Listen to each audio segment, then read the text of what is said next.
Hello and welcome everybody to a new season of Vigilante Racing here on AAA Broadcasting. We are happy to have you all live here for the season opener at Daytona. And boy, oh boy, are we in for one heck of a season. We look forward to getting into it with all y'all here in just a minute. But first, let's start things off tonight with the National Anthem.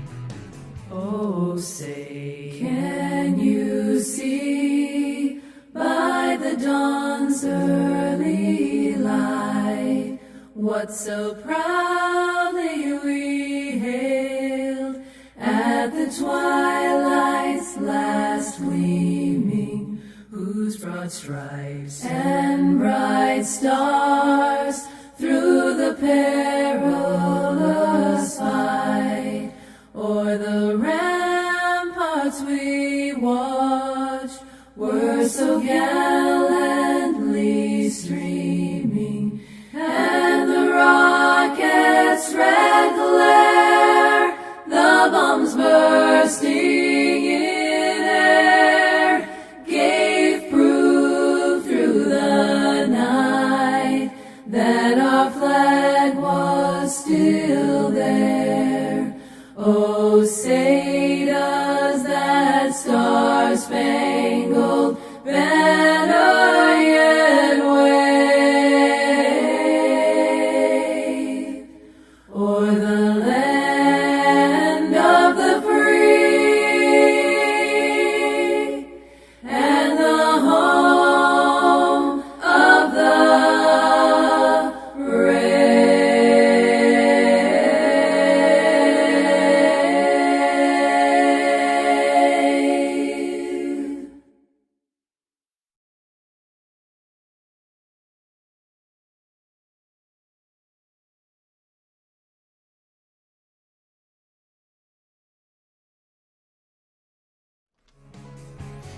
And thank you for that. As always, these proud Vigilante Racers is brought to you by D&D Race Graphics. Mr. Ricky Wittenberg has done it again, putting some time and effort into putting some sponsorship stuff down here on the line. And of course, one of those things that he is a part of is D&D Race Graphics, and that's graphics spelt with an F-I-X at the end of it. Go ahead and check them out on the Facebook and Trading Paints if you want to get yourself a brilliantly customized looking car here for the iRacing service. Man, he is definitely one to go ahead and look on up. But not only that, but his real life business of Keller Williams of Johnson City, Tennessee. Reach out to Ricky there at 423-444-0454 to get yourself a good quality realtor, whether that's with Ricky there in that Johnson City, Tennessee area or across the country. He can go ahead and get you referred to someone in your area to help you buy or sell your house, because man, this housing market is crazy. It is something you do not want to do alone. Please get yourself a good quality realtor. As always, I am your host, Alan Brown, and we have face cams. Everybody say waha. So, you can see down there on that bottom left-hand corner of your screen is the man who sits beside me every single week, and that's Mr. Alan English. Alan, how are you doing tonight, man? Good, man. I can't wait to get back to racing this season. The Vigilante Racing Series, we've seen them racing the trucks for the last couple of seasons. It's been great to watch. These guys are exciting. They're very competitive with each other, but they're clean racing guys. And moving over to the new car is a great change. I think we're going to see quite a bit of similarity in the way these guys race each other, but it's going to be a lot of fun. I can't wait. Absolutely. And down there on pit road, you can see the madness sitting there behind him, and that's Mr. Adam Turner with his cooler all stocked up, ready to go. Looks like he's holding some bookie notes or something down there. Yeah, it's bookie notes, money notes. That's what we're here for, making money. I got my sunglasses on because it's, cool to wear sunglasses at night, especially at Daytona. Daytona, 100 laps, 250 miles, 2 fast repairs, 21 times incident points, 21X will get you disqualified. We'll talk about that later. 60% fuel, unlimited tires, and about 70 degrees on the track. It's beautiful. Let's drink some beer and let's have some fun. Absolutely. Amen. Absolutely. As we take a look here at that race info, looks to be a nice bright lights out there on the track here for a night race at Daytona, which means this track temp shouldn't be too much of an issue for these drivers. But otherwise, everything looking pretty good. Also bringing us down to that key to the race. And man, new car. Who dis?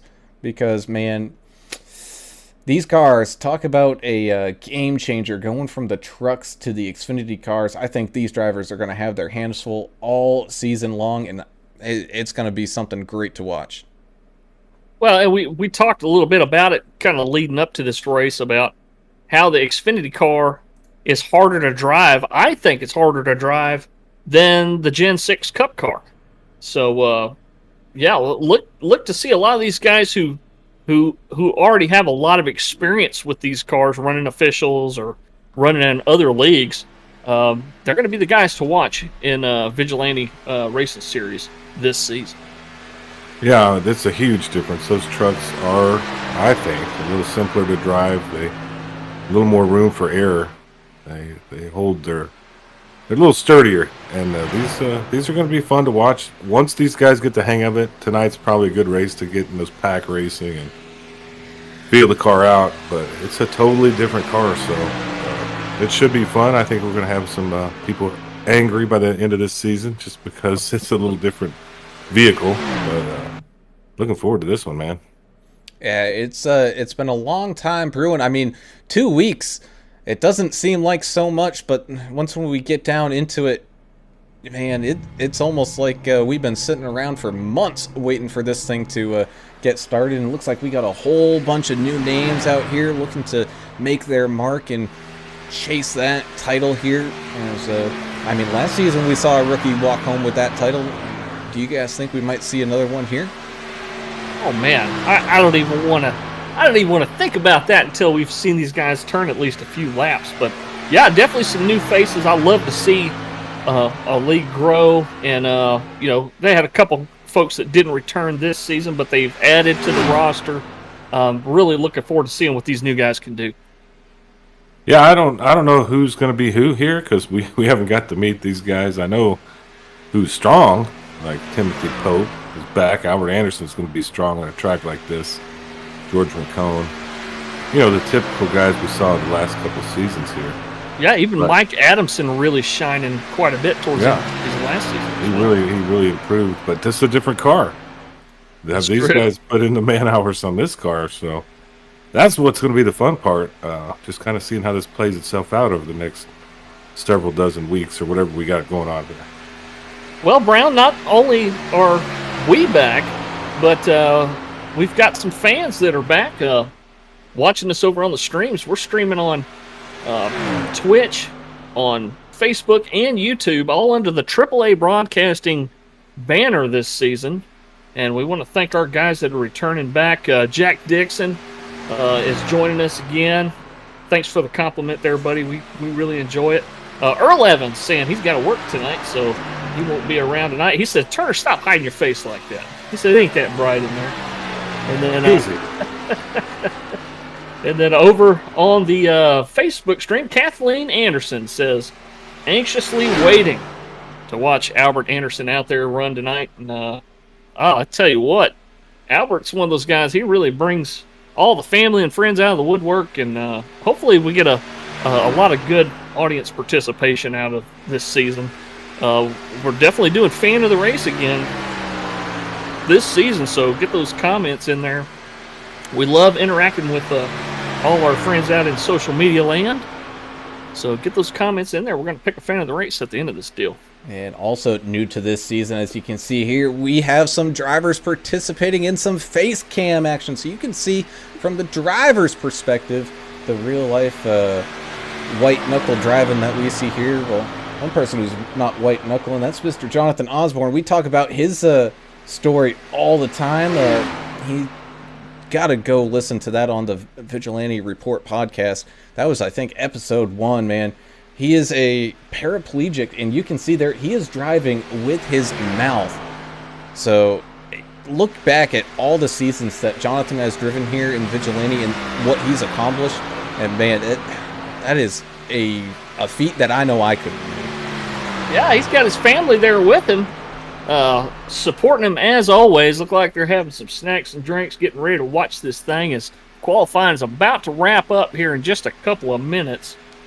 Yeah, but a great story. You can't make stuff like that up. That's amazing. It's amazing, Jonathan's an amazing driver, and a lot of fun to be a part of this league with him. He posts the funniest memes on Facebook. He really does. He's got a good sense of humor for sure. And for all of those that are just joining us here for the first time, just a little in-depth stuff here for Vigilante. They do have 2 qualifying laps, which Jonathan is just finishing up here, and you can see where your favorite driver might be currently going to be starting on this grid once we get to going to live, as well as we have a dedicated race control, and that's Miss Lori Vaught.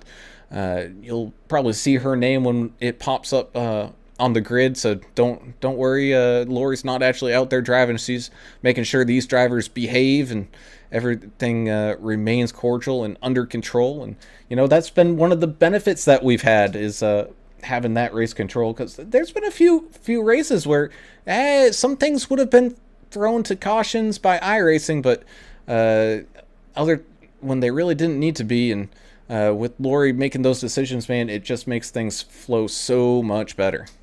For sure, man. You look at this and you think, man, it's 100 laps. That's 250 miles.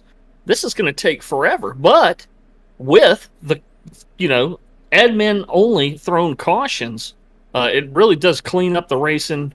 It kind of speeds up the flow a little bit. And before you know it, we're going to be clicking through this thing like crazy. So pretty awesome. Yeah, this one definitely a marathon, not a sprint here. So these guys need to take it easy first, probably 50 laps, trying to sort it out, and then, let it go from there. That'd be my game plan going into this race. Ashley Osborne said, I didn't know we were going to be on. She said, I was shocked. Go number 81. No kidding there. Well, here we go. For the first time this season, our drivers are starting to take to the grid. So let's do our first official grid rundown here. Robert Jordan winning pole position in that 74 car. We can actually say car now because it's not a truck. You got the 728 of Timothy Pope starting on that outside in that second lane. You got Chandler Paul in that 72. He's going to start here in third, with the 2 of Albert Anderson, America's driver, starting us off in fourth. In fifth, we have the 208 of Derrick Welch. We've seen him race in a couple other leagues. He's jumping on over here to Vigilante to try his might here. He's going to be starting in fifth. Sixth, we have the 88 of Eric Klafka. He's one of those sneaky good guys who, man, if you're not paying attention, he'll sneak up and steal some positions away from you. Same thing with that 82 of Mike Everidge. He's going to be starting here in seventh. In eighth, we have the good old hot rod Dave Mayberry in that 29, with newcomer in I believe it's probably like a 200 number, but it's marked as the 3 of Kevin. I believe it's Hayes, could be Haas. So Kevin, let us know how to pronounce your name, but he's going to be starting here in ninth, with the 28 of George Rincon rounding out tonight's starting top 10. Starting in 11th on the inside line of row 6 is the 285 of Greg Dobson, another one of our rookies to this series, driving that 285 wood grain Toyota. The 33 of Jess Vaught to his outside. Row number 7 is going to be the 37 of Dustin Riley on the inside, and the newcomer 205 machine of Jim Ott on the outside. Row number 8 is going to be the 244 machine of Jason Ayers, and the 81 of our buddy Jonathan Osborne on the outside. Kelly Keel and Mark Collins in the 223 are going to make up row number 9. And row 10, it's going to be the 4 of Deion Jones on the inside, and the 753, that fast machine, Jeremiah Burke, back again. Yeah, it looks like we got the 57 Russ Endicott, 21st, 51 to Michael Adamson, sitting there 22nd, 31 to Chad McCabe, 23rd, 14 Jeff Ottinger. 24th, 222, Tony Polk. 25th, 55 of Ricky Wittenberg. 26th, 48, Jack Dixon. 27th. Looks like right after him will be the number 1 of David Fate. I think that's how you say it. It'll be 28th. 29th will be Austin Paul, 30 Machine. And number 7 of Russ Kilgore. Round this thing out. A lot of old names, a lot of new names. And I know they've put some quite a few practice sessions in here to try to get everybody all comfortable and group back up together. But either way, man, it's a totally different situation now once we get to this green flag. You know, it's everything is just that tuned up just a little bit extra. Yeah, everybody's back on level playing field now, clean slate. Can't wait for this thing to start. Yeah, we mentioned the new team, Cult of Chaos. They're out there. Talk about the team stuff here during this thing. Yeah, pretty cool. We will, as this pace car leads this field down and out of turns 3 and 4, making that dive off down into the pit lane, which means everybody is on their feet, ready to go. Green flag's out. Here we go. Green flag racing for the first time this season here at Daytona. Looks like a very clean start here for both lines. Maybe that bottom line sticking together just a little bit better than that top line, but don't you worry, this draft will just suck these cars right on up. Oh man, is that 72? Chandler Paul bounces off that apron. Thankfully, they're not quite up to speed yet. Top speeds here around 190-ish miles an hour. So these guys gotta be careful. Yeah, a couple guys changing lanes already. The 37 are really kind of in the middle of the pack. They're going to the outside, and you got a couple of cars moving down onto the inside line. Albert Anderson and the 728 of Polk. Yeah, quite a bit of movement early. We'll see if it continues. The first lap is always kind of the scariest, you know, to see how anxious these guys are. They've been off a couple weeks. I'm pretty sure they're ready to rumble here. And just like that, we're 1% done. Just like that, we are 1% done of this 100 lap race. You saw there, Albert Anderson giving Timothy Polk that push he needs to sneak out into the lead and drop down into that bottom line. Albert getting clear himself, so he's able to drop down into that bottom line. And of course, now it begins our talk of that Lazy Susan. It's going to be interesting to see how these cars draft compared to the trucks. I mean, we saw people going from first down to 15th and then back up to first all within about 10 laps. So we may not see anything too crazy like that. And you never know, though. We might also see some turbo tunnel action going on here as well. Yeah, we talked about a lot with the trucks, you know, how they punch a big hole in the air and how well they draft up on each other. We won't see as dramatic of an effect with these cars, but believe you me, you'll notice if you're not close enough to the guy in front of you when y'all start dropping back.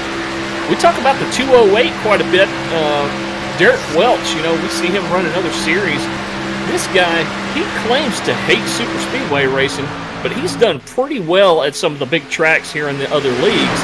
So we'll see how the Vigilante rookie in the 208 does tonight. By the way, we are on Numb Thumbs Radio simulcast tonight. Thanks, Alabama Old Man, for hooking us up with that.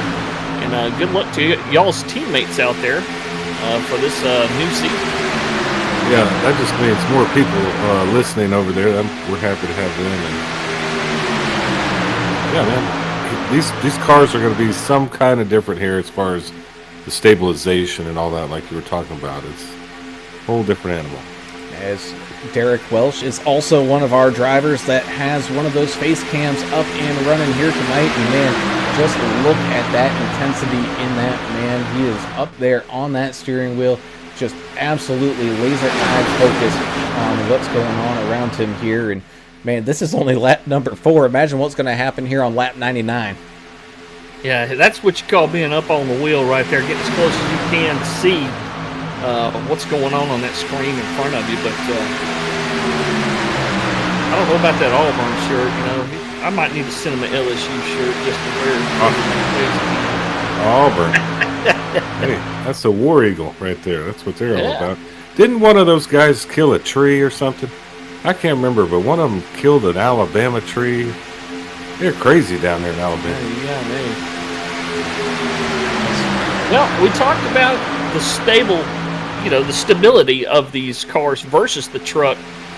Brown, you remember last couple of seasons in Vigilante running the trucks, guys would get completely sideways and they're able to save it. Not such as the case with the Xfinity car, is it? No, definitely not as much. Nowhere near as much rear end grip in these cars, but it also allows them to be a little bit more streamlined.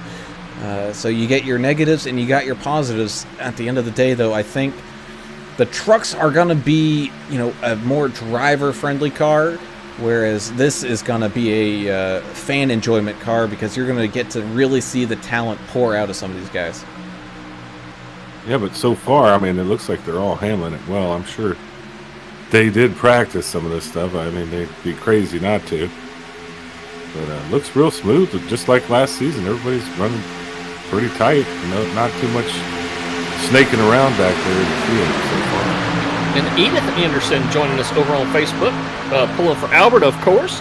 Thank you so much for joining us, Edith and Kathleen. Erica's driver in the fan club. He's got everybody's watching.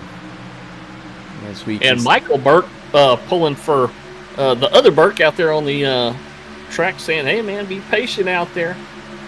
Go ahead, sir. Just gonna say, as we zoom in here on Kelly Keel, one of the longtime members here at Vigilante. He's part of that Vigilante Force team, and that's something we can actually get into a little bit right now. As we're 7 laps in, and I don't think we're going to see pit stops right until about lap 30. No competition caution here, so everybody's going to be watching those fuel loads here. But let's talk about that team aspect. As not only are we going to have individual driver awards here by the end of this season, man, we're going to have some great team action going on as well. Yeah, iRacing is one of those platforms where, it's great that leagues like this encourage the team aspect of it. These guys get together, practice together, they strategize together, pit together. It's they figure out who the good pushers are. And Kelly Keel in that 01, we saw him all last season in the trucks. What a pusher that guy is. Yeah, the teams are cool, and you have people to work with. Now, these guys have been talking a little smack. This Polk to Chaos has been really talking a lot of smack. The Limitless. Oh, it's been other guys. What you were looking at was the Vigilante Force and Team Limitless. Of course, those drivers on Vigilante Force being Kelly Keel, Hot Rod Mayberry, Jess Vaught, and Dustin Really, all going against that Limitless Motorsports team who picked up a few extra members. We've got Greg Dobson and Timothy Pope now jumping onto that team. And whew, boy, did they get some members or what. Of course, you got Albert Anderson there on them as well. Same thing with Mike Adamson and Jeremiah Burke. Yeah, it's hard to... They broke up the teams. They're making bigger teams. It's hard to keep up over here. But still got Goodweiser. Vigilante. Right. You got a couple Numb Thumbs guys, Derrick Welch and Mark Collins, and JB Motorsports with Jim Ott and Jason Harrison, I think is what you. How did you say that? Harrison, yeah. There you go. Yeah, Ad Soyu HD over there on Twitch said, "Why was Adam wearing sunglasses?" But they said, "You do look snazzy, Adam." Oh. Well, I just thought it was appropriate to wear sunglasses at night at Daytona because that's how cool it is here. Right. I mean, the lights are shining right up in your face. Yeah, I mean, we're superstars too. I mean, iRacing broadcast superstars. You can't be noticed out in public. Yeah, well, you know how it is. The sun never sets on a badass. You always got to have those sunglasses on. Thank you, Brown. Couldn't have said it any better myself. As we look back up here towards the front, man, that outside line really, it's trying to get runs and it occasionally peeks its nose out to the front, but it just entering these corners, man, it just gets sucked right on back. So Timothy Polk and Albert Anderson looking like getting down low to that inside as quickly as possible. Looks like that was a really good decision. Well, and it's whichever line can keep tight is going to do the best, but it's really hard to follow, hold a line when you're right behind somebody like that. We are seeing a little bit of that snake effect in both lines right now. It's starting to. I think they're getting a little more aggressive. They've felt the car out. And speaking of aggressive, it looks like Russ Kilgore's up 12 spots in that number 7 Ford, Rod Baker Ford. So he's actually being very aggressive right now. And earlier, I think they were just kind of playing a waiting game, but I think it's game on now. Yeah, these guys are definitely being careful early. Look at the size of these gaps they're leaving between the cars. I mean, Kelly Kill, one of the best pushers in iRacing probably, is leaving a lot of gap between himself and the 285 on Dobson right there. Whoa, Dobson a little bit on the apron. He'll go below the yellow line. He dropped out, did he not? Tried to save himself? He saw something he didn't like, or he didn't want to wreck the field. Well, good on Dobson for being heads up there and kind of falling on the sword, so to speak. Speaking of wreck the field, taking it easy. Look at the 55 of Ricky Wittenberg's paint scheme. D&D Race Graphics does an amazing job, and that's him. Look at that thing; it's crazy, pink and Cult of Chaos. It looks pretty Billabong on the back deck lid. I mean, there is a nickname for. I mean, KOK. There's. I mean, you could call it like a chicken, you know. But that car is painted like a surfboard, is it not? Yeah, I think so. That's kind of the cool thing about it. You get a whole lot of surfing on the Red River. But... No, I'm down here, on the border. Don't get much surfing. You can do noodling down here. That's kind of a thing. If y'all are interested, I could probably hook you up. Down here too. Just legalized it here. I didn't know it was illegal. They've been doing it for years down here. Nobody cares. Well, we live on the same river. If you ever need to send me a package or something, don't even worry about the mail. Just throw it in the river. I'm thinking about doing that. It'll get here. Just let me know about what day it's going to swing by. Well, if it doesn't get swept up by all the trash and mayhem as it comes through Shreveport, it'll probably be all right. Well, here we are going on to lap number 15 out of this 100 lap race. Just about every single race here this season you're going to see is over 200 miles. So these drivers have a lot of work to do all season long, each and every single week. And as mentioned before, we're looking at that fuel window starting to kind of creep up on these guys. They're about halfway through their tank. Yeah, that's a pretty good guess. I think about 30 laps of fuel. What percentage of these guys run 80? 60%. Okay. Ooh, so we might even see that be lap 25. We may see some guys coming in about 10 laps. Yeah, you really never know, and especially the guys running real hot up front. They may need to come in a lap or two earlier. So I'm glad I'm not paying for gas. I'm pretty sure these guys are glad this is iRacing and not the real deal, because that fuel is expensive right now. You ain't lying. I mean, there's reasons for that, but I won't go into that. Ooh, we got a little loose up front there. Yeah, and it kind of followed down through the inside line too. Saw a little snake, a whip action going back there about the 33 and 37. As we take a look here towards the back, as they even felt the effects of that whip action going on. You can see the 3 of Austin Paul back here. I think he's actually going to be the 30 this season, but I could be mistaken. Either way, Austin Paul up 7 spots on the day, still back here in 23rd, but you can see these guys in the back, they're being just very patient, leaving that little extra car gap here and there, just making sure they stay inside that draft, but giving themselves some room for error just in case the absolute poop hits the fan. Well, and it's hard to be patient because you know, I've been in the back. You have a lot of speed and momentum. You can get to the front. It's just a matter of how aggressive you want to be, and hitting the right marks. So it's very tough to be patient back there, especially if you just want to go fast. I mean, it's all about timing too, isn't it? With the late racing, pack racing type stuff that we're dealing with here, is that you got to know when to recognize when a good run is coming on whichever line and try to join that party. You know what I mean? And not let an opportunity slip you by, because as fun as these cars are to drive, it can be difficult to pass and maintain some momentum.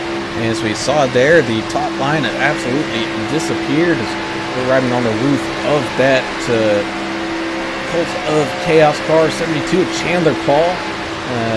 Smiling right now, but man, that face does not change that much, man. He is focused and locked in. You can also see him talking there with his teammates quite a bit, as here comes that 208 on that outside line, checking out that side draft. Woo, boy. Lap traffic going to be a factor here.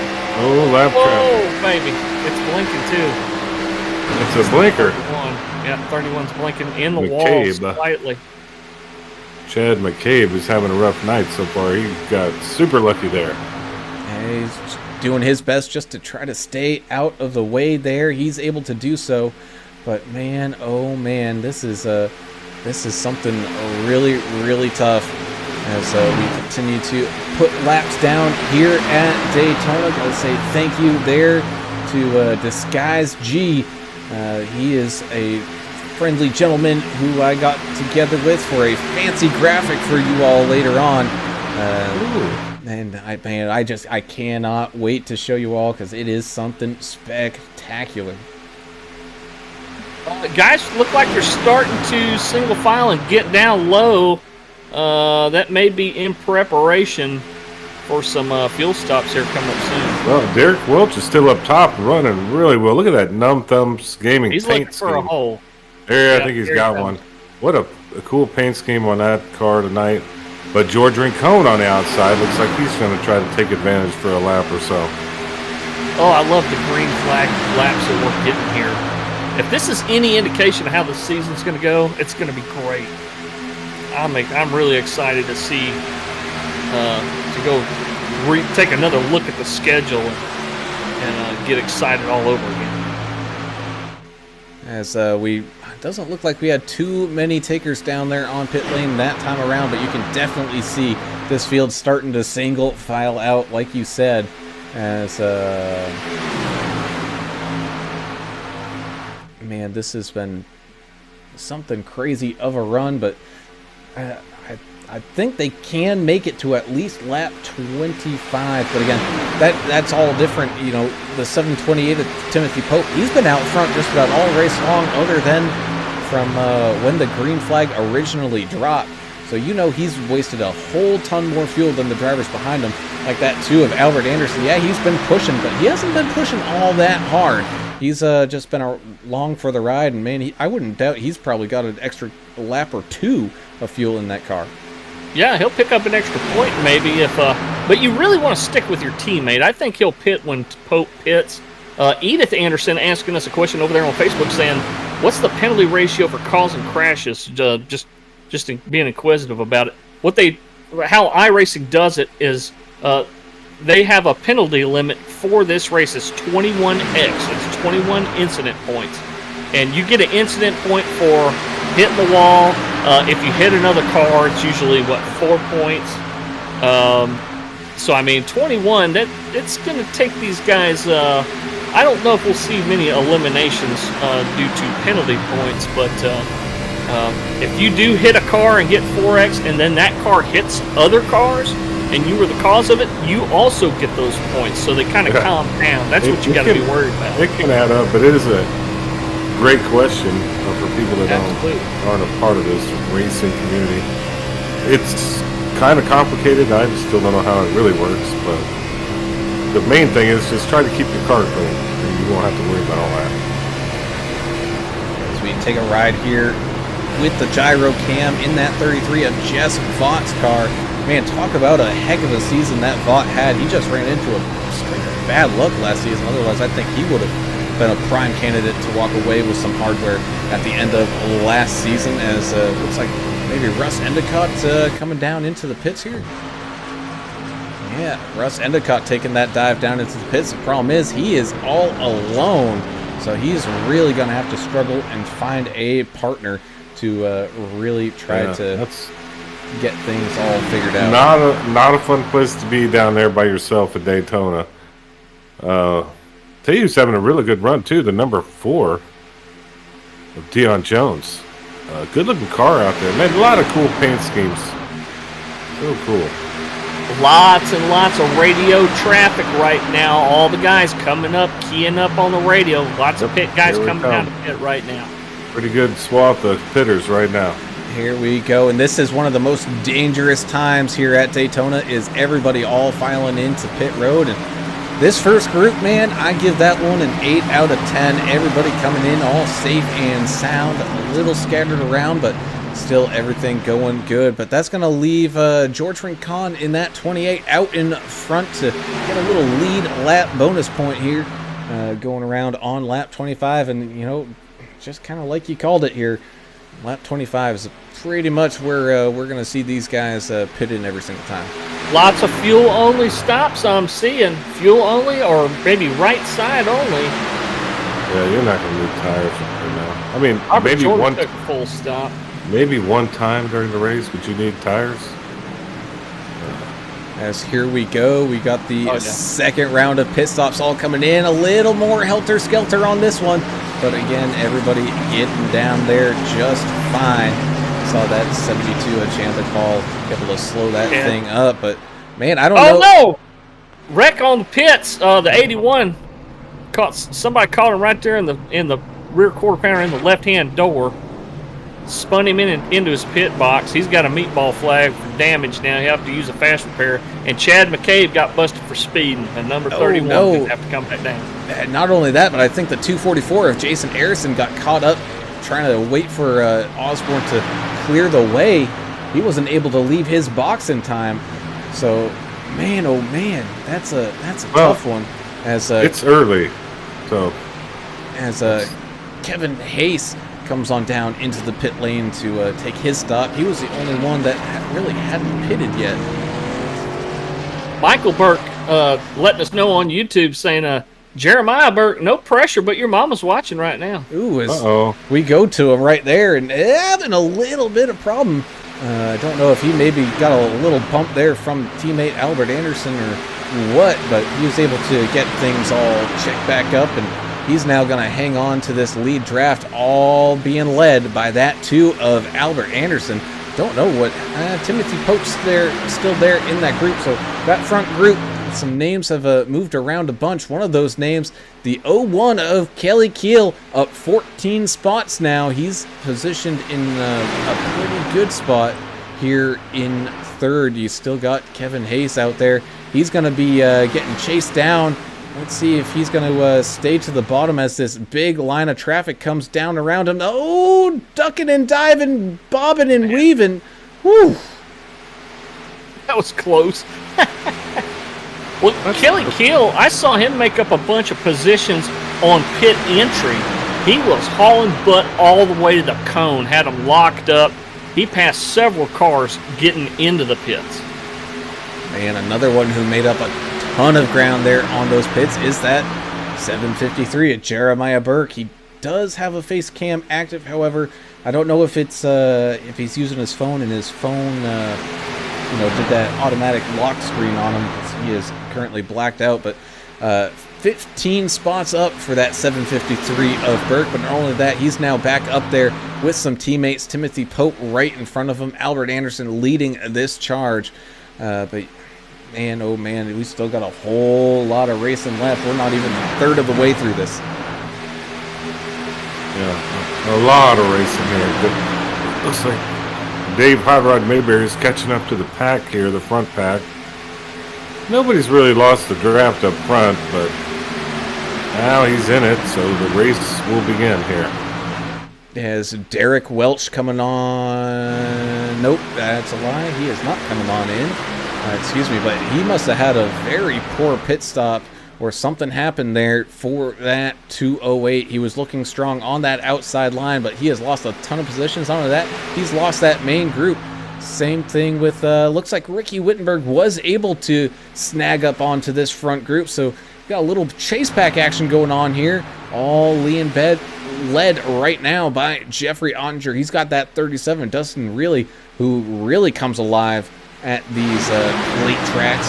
So you can look for him to maybe push that car of Ottinger up and try to close that gap just a little bit. You also got Kilgore up there as well.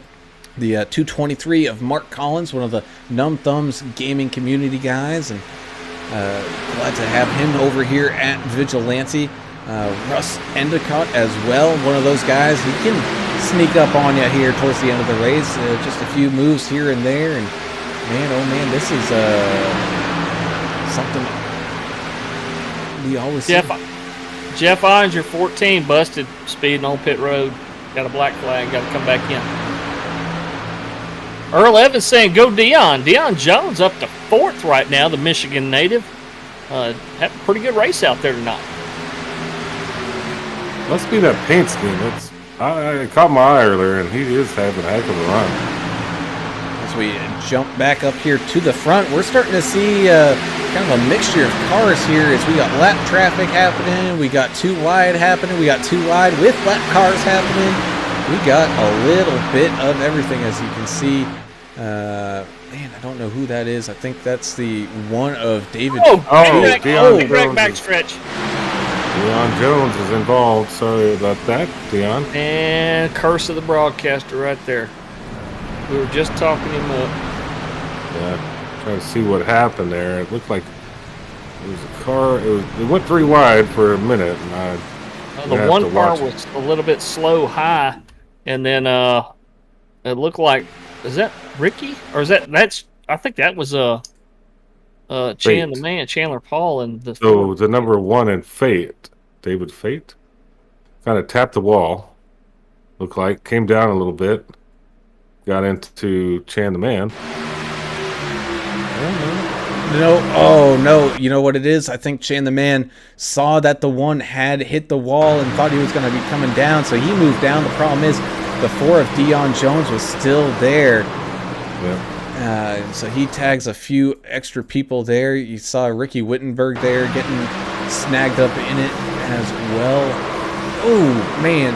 Teammate on teammate contact. That is never good. Ricky doing his best, going all the way out to the grass, getting that thing all wrangled up. Thankfully, it doesn't look like anybody got too mangled up there. Close call there. Looked like Russ Endicott just avoiding Chandler or Dion as he was coming back onto the track, but just maybe a little overreaction there from Chan the Man, but still caution nonetheless. But they do have fast repairs, which definitely will save these guys. But not only that, this is going to get everybody all bunched back on up here on this restart, as it looks like Albert Anderson, he's not going to play no games. He's just going to lead this field right on into the pit lane and just get all topped up on fuel. 28 of George Rincon decided to stay on out. Jeff Ottinger, I guess because he got that penalty under green, he's got to serve it under green. He tried to serve it under yellow, but he's still got the black flag. He's going to have to come back down during green, I think, to get that cleared. Well, everybody else coming down pit road. I mean, you might as well. We're a third of the way through this thing, and we had our first caution, so I think that's pretty good. And it wasn't even that. It wasn't the big one, you know. It was just a few cars had some issues. So as we saw some action there on the exit of that pit lane. Ooh, It got tight there. Albert Anderson breaking those tires loose, trying to get off of the pits as quick as he could, but still not being able to beat out Kelly Keel and Jess Fott, who all come on down and get some very quick pit stops done. But the 28, George Rincon, he's stayed out. He's going to be leading this charge. It'll be interesting to see if he comes down here late, just willing to move on to the back just to make sure he's topped up on fuel. I was worried about the 01 of Keel. It looks like he came dangerously close to getting an unsafe pit exit by crossing that line, but looks like he was able to stay just low enough.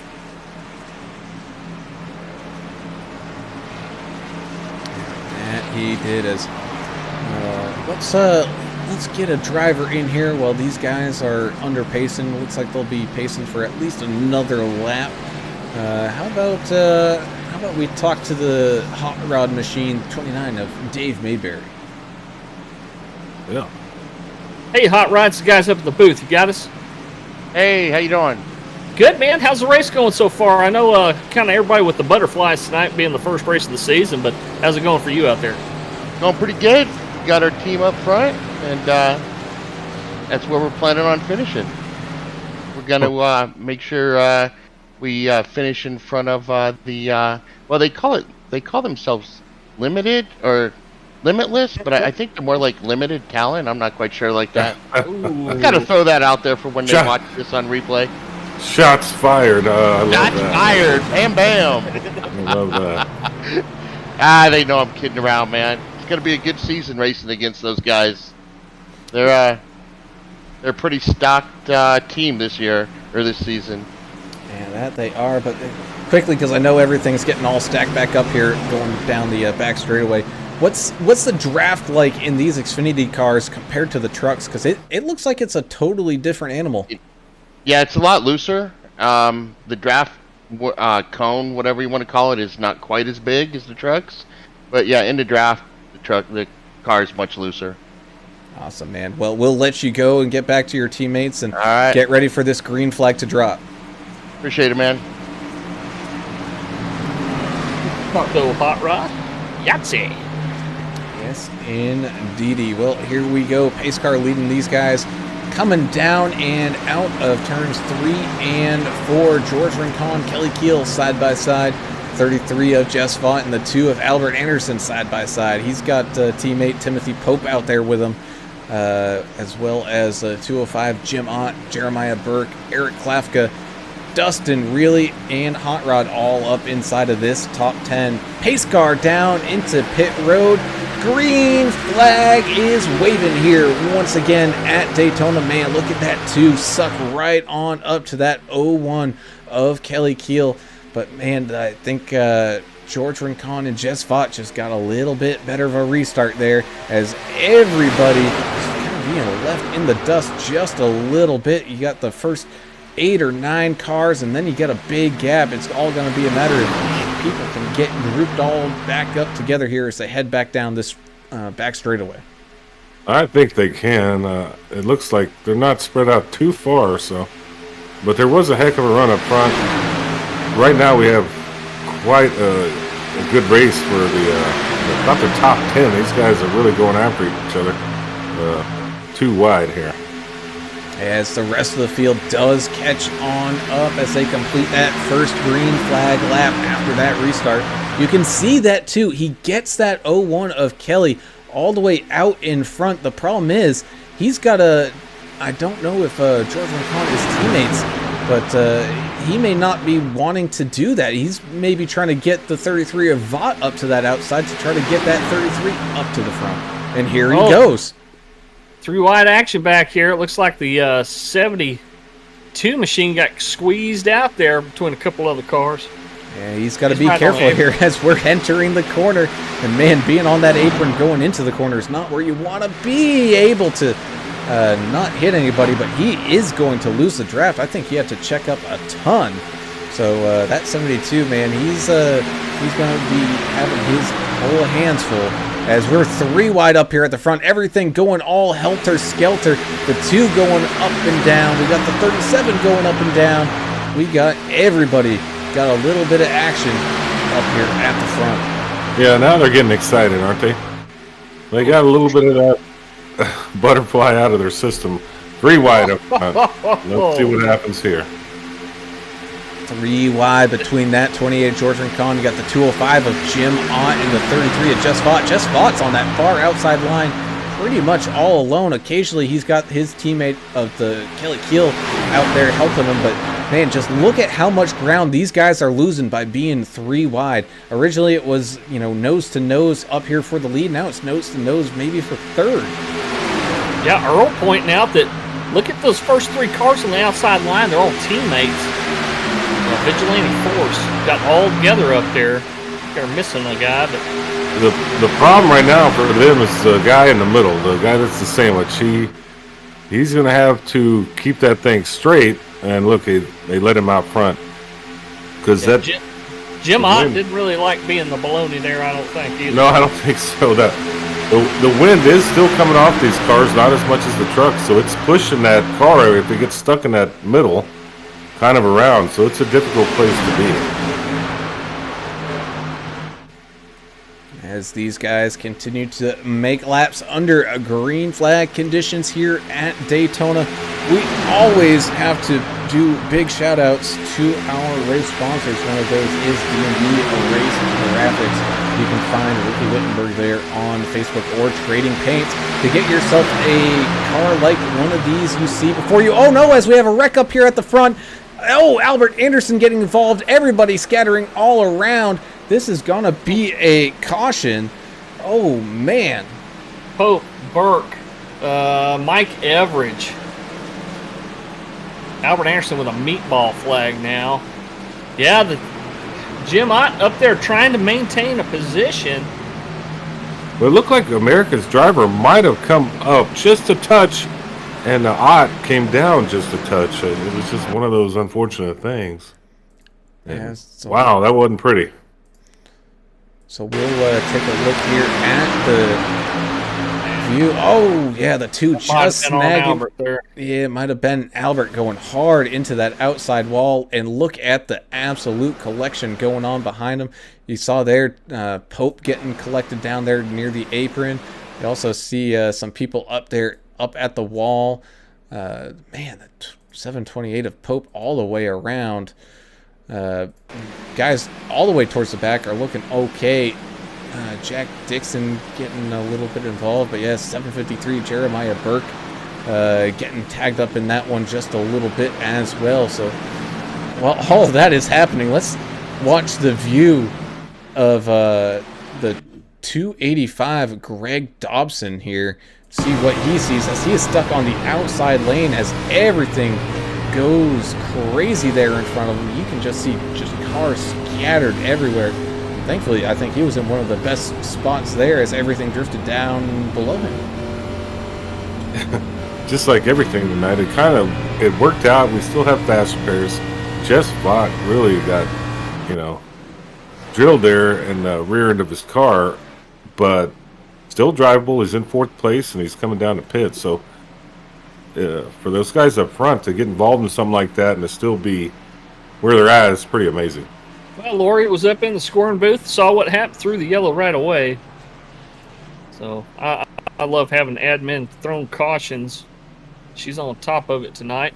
Let's see who all comes down to get some damage fixed. A lot of people, Yahtzee. Yeah, I think just might as well come and top off the fuel anyway.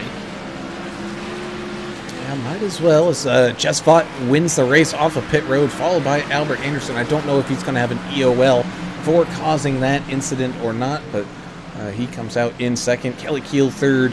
Eric Klafka 4th with Robert Jordan there in 5th. Not a whole ton of big movers or changers there. Did see that 7 of Russ Kilgore make up quite a few spots again. He's up 20 on the day, just barely knocking on the outside of a top 10 there. Russ Endicott with a black flag. Didn't see what it was for, but it looks like it might have gotten cleared. Earl Evans said missing Mayberry out there tonight. He is assisting up in the booth, I believe, tonight. Is he out there running? No, Mayberry's running. Yeah, he's out there running. No, I think that was in reference to the big group of the Vigilante force that was up front on that. Oh, okay, I got you. Oh, okay. We were talking about restart. all the teammates together. Yeah. Yeah. Sorry, I'm a little slow there, Earl. It seems like it's been a month since we've done one of these, but it's only been a couple of weeks, so I can't use that excuse about being rusty. And take a look at the Facebook there. I think there's a wonderful comment in there. Carl Short said, red, white, and blue. I'm rooting for number 2. And it didn't work out right there for Albert. It looks like maybe some self-caused stuff out there from the 2 of Anderson. And not only that, you know, he wasn't anywhere near his teammates, but I think that wreck affected his teammates more than it did himself. Yeah, I think it did. And Madison Anderson saying Albert for the win tonight. Albert's going to have one heck of a time out there because he's got these guys that are teammates together around him, so you know they're not going to do him any favors. As Brantley wrote in over on the YouTube asking, was Anderson able to fast repair? The answer to that is yes, he was. So his car is all spick and span once again here as everybody's all stacked up 2 by 2 behind this pace car, getting ready to go back to green flag racing, approaching that halfway mark here, going on to lap 43. Yeah, looking down through the list, it looks like just about everybody pitted and topped off with fuel, with the exception of the one machine. I think he just might be trying to stay on that lead lap as long as he can. But yeah, most everybody else pitted at lap 40 here, so probably going to be lap, what do we say, about lap 65 before we see these guys come back down again, if it stays green. Yeah, something right around there as these guys get up and ready once again as the pace car dives in. Green flag here again at Daytona. You have the teammates of Vaught and Keel nose to tail. You got Anderson and Klafka, not teammates, however, they are nose to tail, but really that bottom line, they've got way more help ready and able to join them up here at the front than that outside line. So man, Albert and Klafka, they're going to really start to struggle here a little bit. Yeah, they just don't have the numbers up there right now on that outside line to make it quick.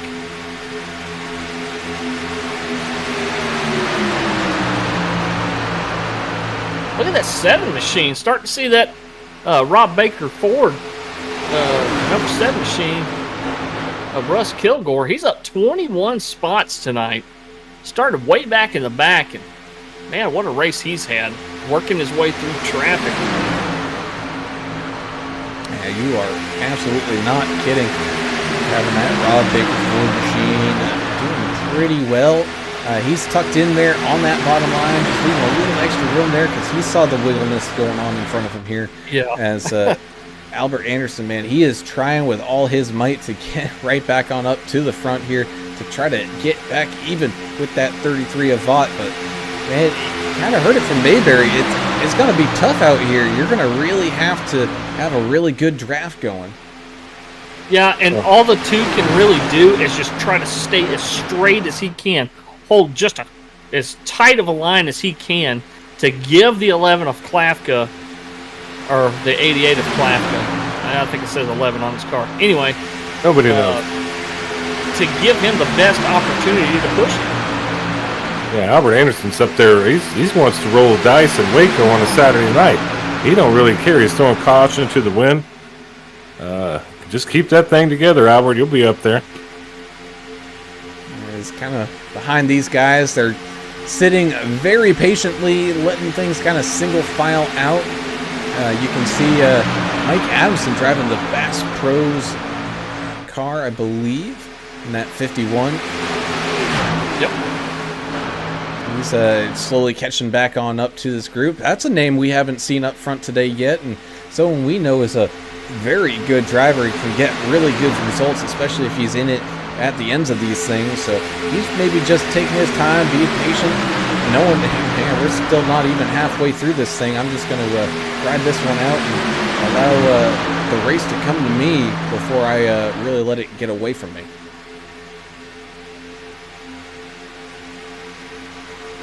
Yep, patience is the key, as we've heard so many times. Well, and patience and teammates. I mean, that's really nice to have teammates around you in a situation like this, the Daytona. 100 laps, that's a lot of miles here. That's basically that is half of the real America's race. As we look kind of towards the back, the guy who managed to avoid all that wreck and carnage, the 285 of Greg Dobson. He does have a face cam here with us tonight, as we can show Mr. Dobson in full focus mode. He's hunched up to that steering wheel. He does have a drafting partner there with that 753 Jeremiah Burke. They're going to be trying to work together, stay on this lead lap, and really put some time in here to catch on back up. But I'm sure we're not done seeing cautions here, especially with it being Daytona. Because, I mean, once when you start getting into that 10, maybe single digits to go number, everything goes all crazy, as Albert Anderson was able to get that push, dive down in front of that 33 of Jess Vaught. He's now contending with Eric Klafka on that outside line, who's got the 208 of Derrick Welch up there, trying to get some pushes going around. Kathleen Anderson over on Facebook asking, what's the speed when they're following I think she means following the pace car. It's 80 miles an hour. They're behind that pace car. And 191 about right now. It's looking like most of these guys are running. They're double. More than double. I'm using Louisiana math for you, English. Thanks for that. Side by side they go through the trials and down into turn number 1. And still side by side, man. These guys are not letting an inch go out here on this racetrack, even though we still got a lot of racing left. You can see everybody still trying to maybe single file out, know that we still got a lot of racing to go, as you got probably at least we know of one pit stop, but by the looks of it, we're still 2 pit stops away from the end of this thing.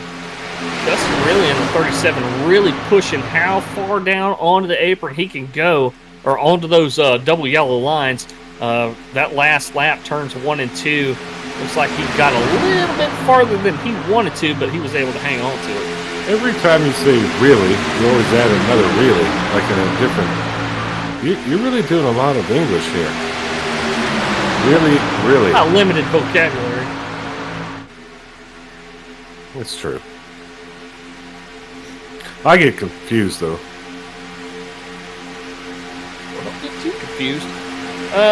Well, we're seeing a lot of fuel-only stops here. I'm wondering if those right side tires are really taking a beating out here. It doesn't seem like they really would here at a super speedway. I mean, you're going to have some wear, but... Well, you're going to eventually you're going to have to change tires at least one time. At least the right side. You would definitely think that, as the 81 of Osborne just kind of tucking his way down into that bottom line. He's willing to just kind of be patient here, let this race kind of come back to him. He's been almost involved in a couple of these wrecks, and been able to kind of finagle his way out of it, dim in those lights so he can get a better focus there, trying to really get his attention just on this race. I mean, he's already got his, I can't say hands full, I should say mouthful, but you know, still doing a great job keeping that thing out of trouble and keeping himself here in this race. Yeah, he had a little incident early. He's going to be fine. Oh, man, look at that checkup, though. He had to dive it to the outside line. I don't know what happened there. He was following the 29 at Hot Rod Mayberry, and something checked up in front of him, and man, oh man, he really peeled out of there in a hurry. As, man, it looks like Albert Anderson, he tucked his way back to the outside line, maybe trying to block a run or something, but that's just allowed that 33 of Jess Vaught to sneak right back on up through. Starting to see some more of that snake action, some more of that crack of the whip action up here in these lines close to the front. Every time you see it happen way up here towards the front, that is not good for the guys running in the middle of the pack. No, it exacerbated in the back. It's just like tenfold, you know, from front to back. Back here in the middle, though, I really like the 244 of Jason Ayrson. 205 of Jim Ott, really having a good night for disjointed lead. Oh, no! There it is. Car turn. Big wreck. Klafka's involved. People diving through the grass. See the 57 going through there. Russ Endicott. You saw 81 of Osborne making his move out through the grass. Robert Jordan. 74 looks like he might have come up a little bit on Derrick Welch in the 208. Self-spin. Self-pick over there. Oh, man. and Derrick Welch barely got through that thing, didn't he? Yeah, well, let's go to our chopper camera here. See exactly what happened here. And the 208, maybe trying to get some side draft action. Oh, hard impacts all around. Had that 244 able to avoid any of that contact. The 223 of Mark Collins avoiding it. 51 of Mike Adamson, he took a fender to that rear end, getting tagged up in it. But really, that 74 Robert Jordan, man, he really got the brunt of that one, hitting hard to that outside line. As I think that was Eric Klafka that went for a little bit of a wild ride. Yeah, he was in the middle of that, spinning like a tornado. But if that was going to happen, that was the best place for it to happen on the track, that wide concrete runoff. Yeah, he's able so to. People had plenty of places to go. He was able to check it right on up pretty well. But man, I gotta watch this onboard of Jonathan Osborne. I know we were just watching him earlier, but man, he saw it immediately, drove all the way down into that. Even taking some of the grass near that bus stop chicane that you'll see during the road course races here, and able to keep it all under control. So it looks like everybody is going to come back down and pit again, even though they just pitted 14 laps ago. They're not going to take any chances. They're going to top off fuel at least. It's like, this is where I would take some tires. I don't know about these guys. We'll kind of find out here. Doesn't look like it. Nope. Doesn't look like it. Another fuel stop only for these guys. I wonder if some of this squiggleness, though, it could be coming just from older tires. I know, the trucks, we didn't see too much of that. I think the squiggling we would see from the trucks is more just trying to make sure you're keeping your bumper square to the truck in front of you. But in these cars, man, some of this just might be how this car handles under older tires at a super speedway. I think you're right. Those trucks are so stable. But and these tires, you got to change tires, boys. We can't just run on one set all night. Well, and it was the shape of the truck, too, that helped keep it straight. I mean, the side of that thing is like a sail. So when you do start to get a little sideways, it wants to stay straight. Like a wind vane running around out there. Well, talking about maybe getting a little loose out there, how about we talk to the driver about midway through this pack as we're midway through this race, and that's that 222 of Tony Polk. Hold on, I gotta find him here. Tony being a member of that Wicked Loose racing team, driving the 222 machine, so he is a rookie this season. Hey, Anthony, it's the guys up in the booth. You got us? I do. Hey, man, just checking in here. You're about halfway through this field right now, as we're about halfway through this race. A little past that mark, actually, but either way, this is your first race over here at Vigilante. Hope, A, you're enjoying your time here, as we've seen some great racing from some of these guys, but B, let's get your thoughts here on how the season opener's been going for you and what kind of racing action you've been seeing out there tonight. I think everybody's holding it together pretty good. I got a good partner with Ottinger back there, and he's helping me out a little bit, giving me some advice.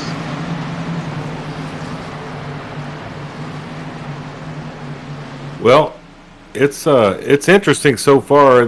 These guys were racing trucks last season. I don't think you were here for that, but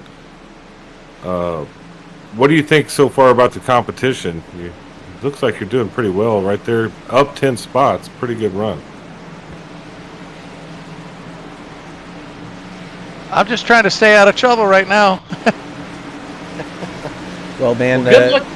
Yeah, good luck, and we wish you the best here as being your first race here in Vigilante, and hopefully we see you have a good finish here. Thanks, guys. Appreciate it. So that was newcomer 222 of Tony Polk joining us here in the booth as everything starts to get back to 2 wide. We're going to have Jess Vaught and Kelly Keel side by side. No, excuse me, that's Kelly Keel right behind Jess Vaught, as Albert Anderson's going to be on the outside here with Dustin really maybe giving him a little bit of a push as we get ready to go back to green flag racing. I knew that was going to happen. The 37 said, I'm going down with my teammates. Oh, but that caused an absolute scatterbug as everybody just kind of getting confused on how that happened. The question here is, did the 37 make that move before that start-finish line? I think he was okay there, but that is one of the rules. You cannot make a move like that before that line. Oh, I might have to do a little rewind action.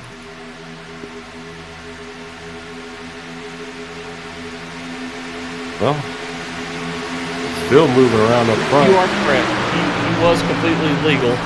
The 208 of Welch, I'm sure didn't like that because he did come down and kind of right into the bumper of the 208. Yeah, but nobody died though. No, they're trying to pick a lane up front, aren't they?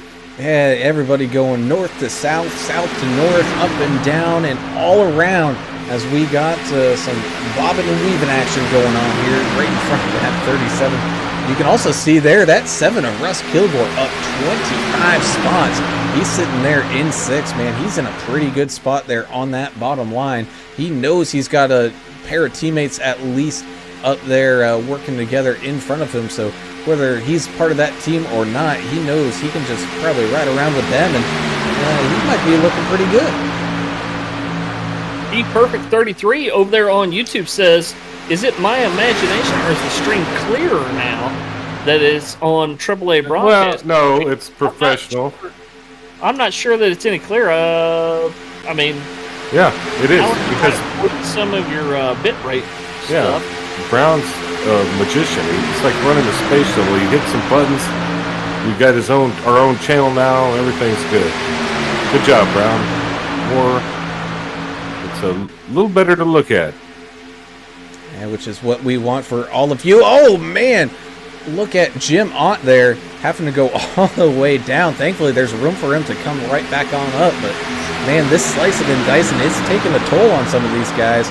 Focus has to be absolutely engaged here now because, especially now we're closing in 40 laps to go left in this race. And just this action's just going to keep getting hotter and hotter.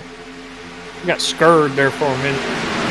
Yeah, I'm scared looking at the back end of Jonathan Osborne's car. It's mashed in pretty good.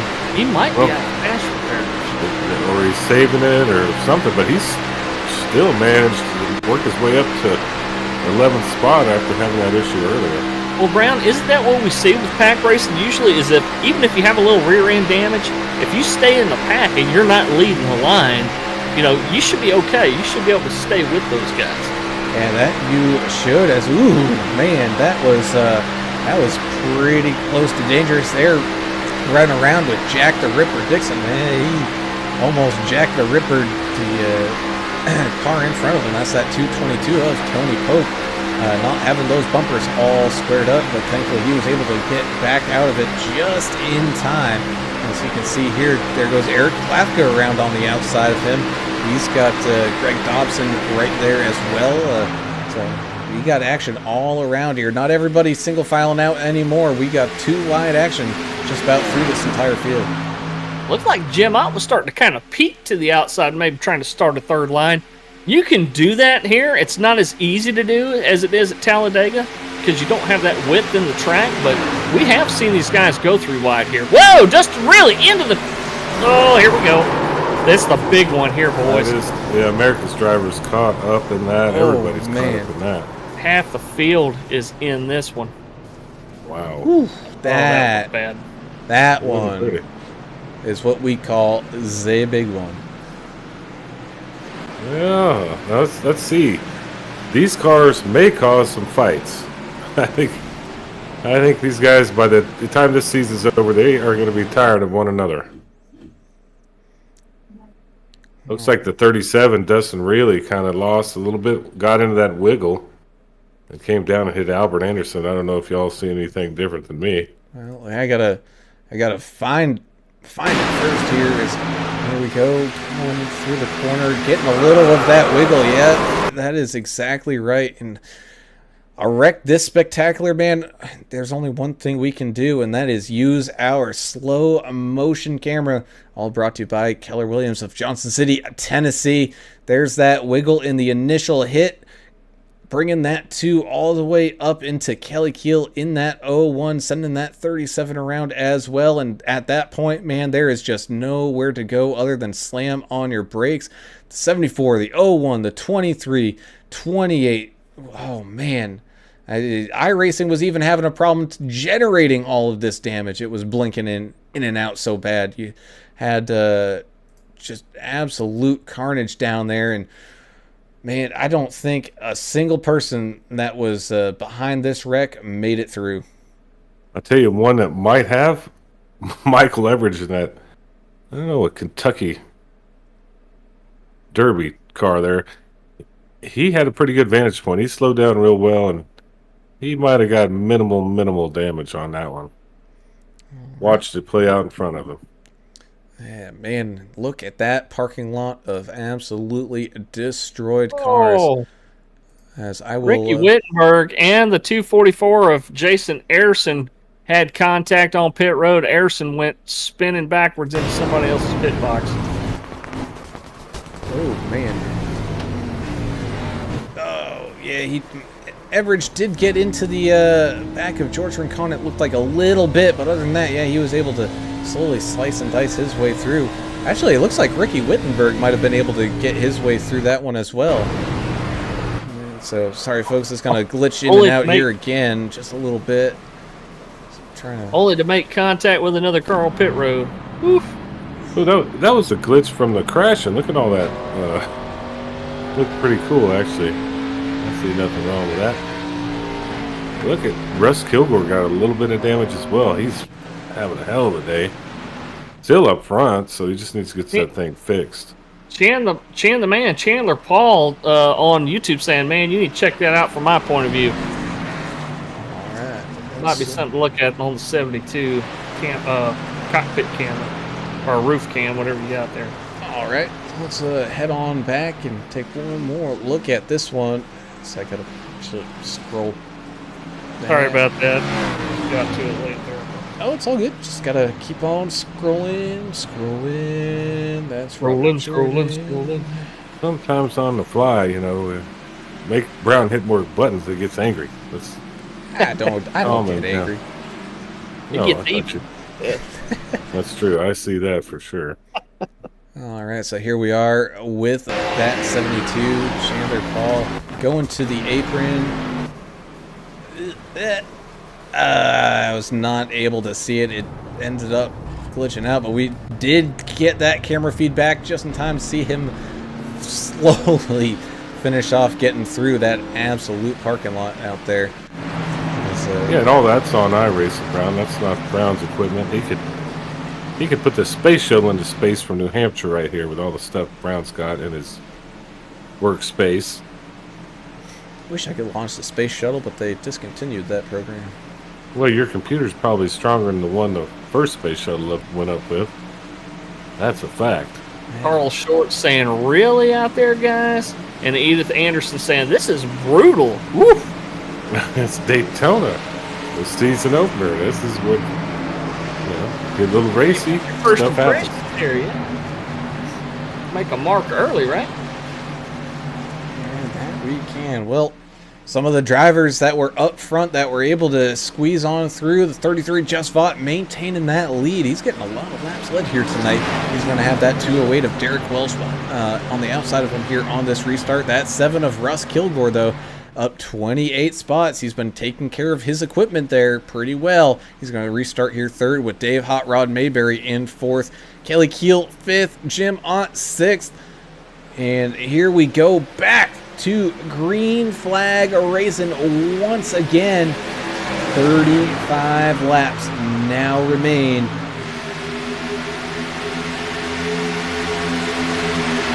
See, we're clicking these laps off pretty quick here, even with the few cautions that we've had. Love the long green flag runs. Hopefully we get one a little bit longer this time. And side by side they go. I think everyone being a little bit more cautious on this restart. You can see gaps kind of all the way up and down through this field.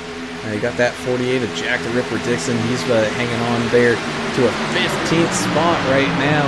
Doing pretty well. You also got Timothy Pope. He's just kind of hanging out there all by him lonesome as the 81 Jonathan Osborne running around that high line, maybe just trying to get a little bit of extra space and maybe try to sneak around that 48 of Dixon, driving that KOK Cult of Chaos mobile. 30 machine of Austin Paul done for the night. They're done for the night. That's too bad for Austin. I'm ready for this rally train to start happening. I know that train's about to. One of those rock trains are going to come right by your house, and we're going to have the rally train.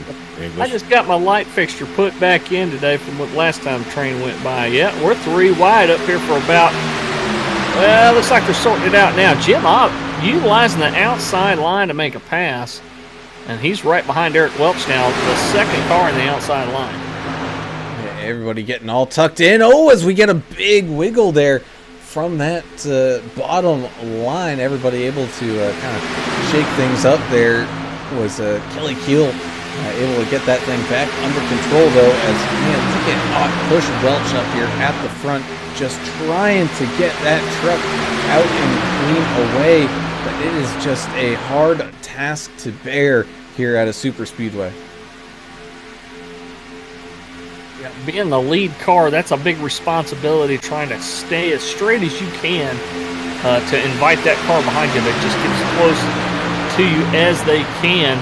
But at the same time, as you mentioned earlier, you're using a heck of a lot more fuel. But clean air is good, though. I mean, you get that front end of that car planted a lot better than anybody behind you. And you're not following anybody else. They're snaking around a little bit. You get to be in control, and I know drivers love to be in control. And the 222 of Tony Polk we talked to earlier, right behind the 81 here of Jonathan Osborne, doing a little bit of that snaking himself here as they exited that last set of turns. Well, the one in the 81 playing a little footsie there.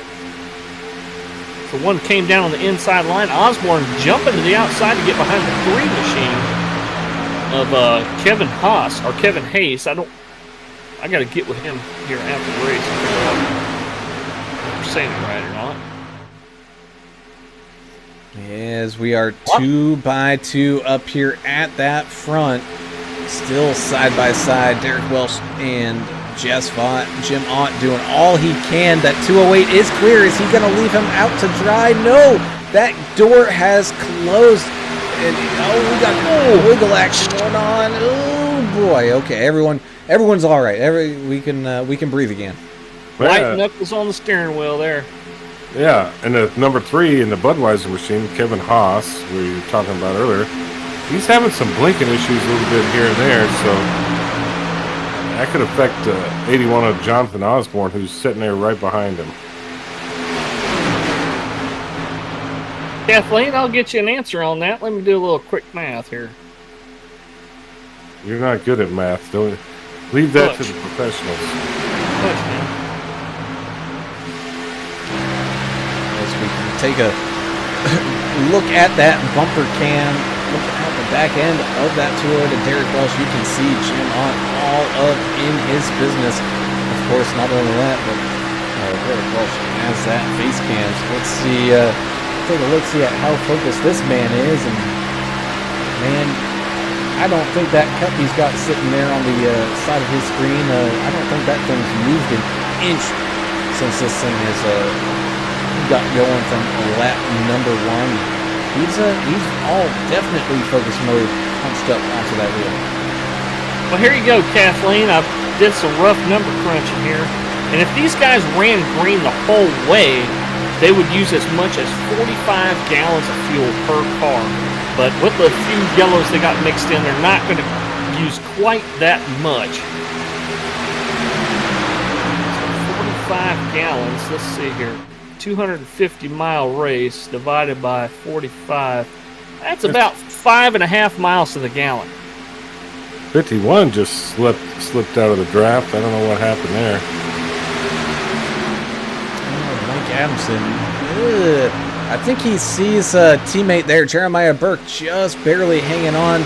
Maybe trying to get him back up to this main group. So maybe some teammate communications there, being like, man, we need you up here, because you also had Timothy Pope, another one of those teammates, in that group that's behind Jeremiah Burke.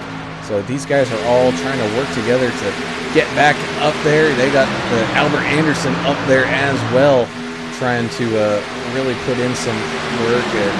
Unfortunately, one of their teammates, Greg Dobson, still kind of falling off the back quite a bit here. We've got Ricky Wittenberg leading a separate train of people. We've got Eric Klafka, Dustin Reilly, Mark Collins, Greg Dobson's in there. Jason Ayerson's also up in there.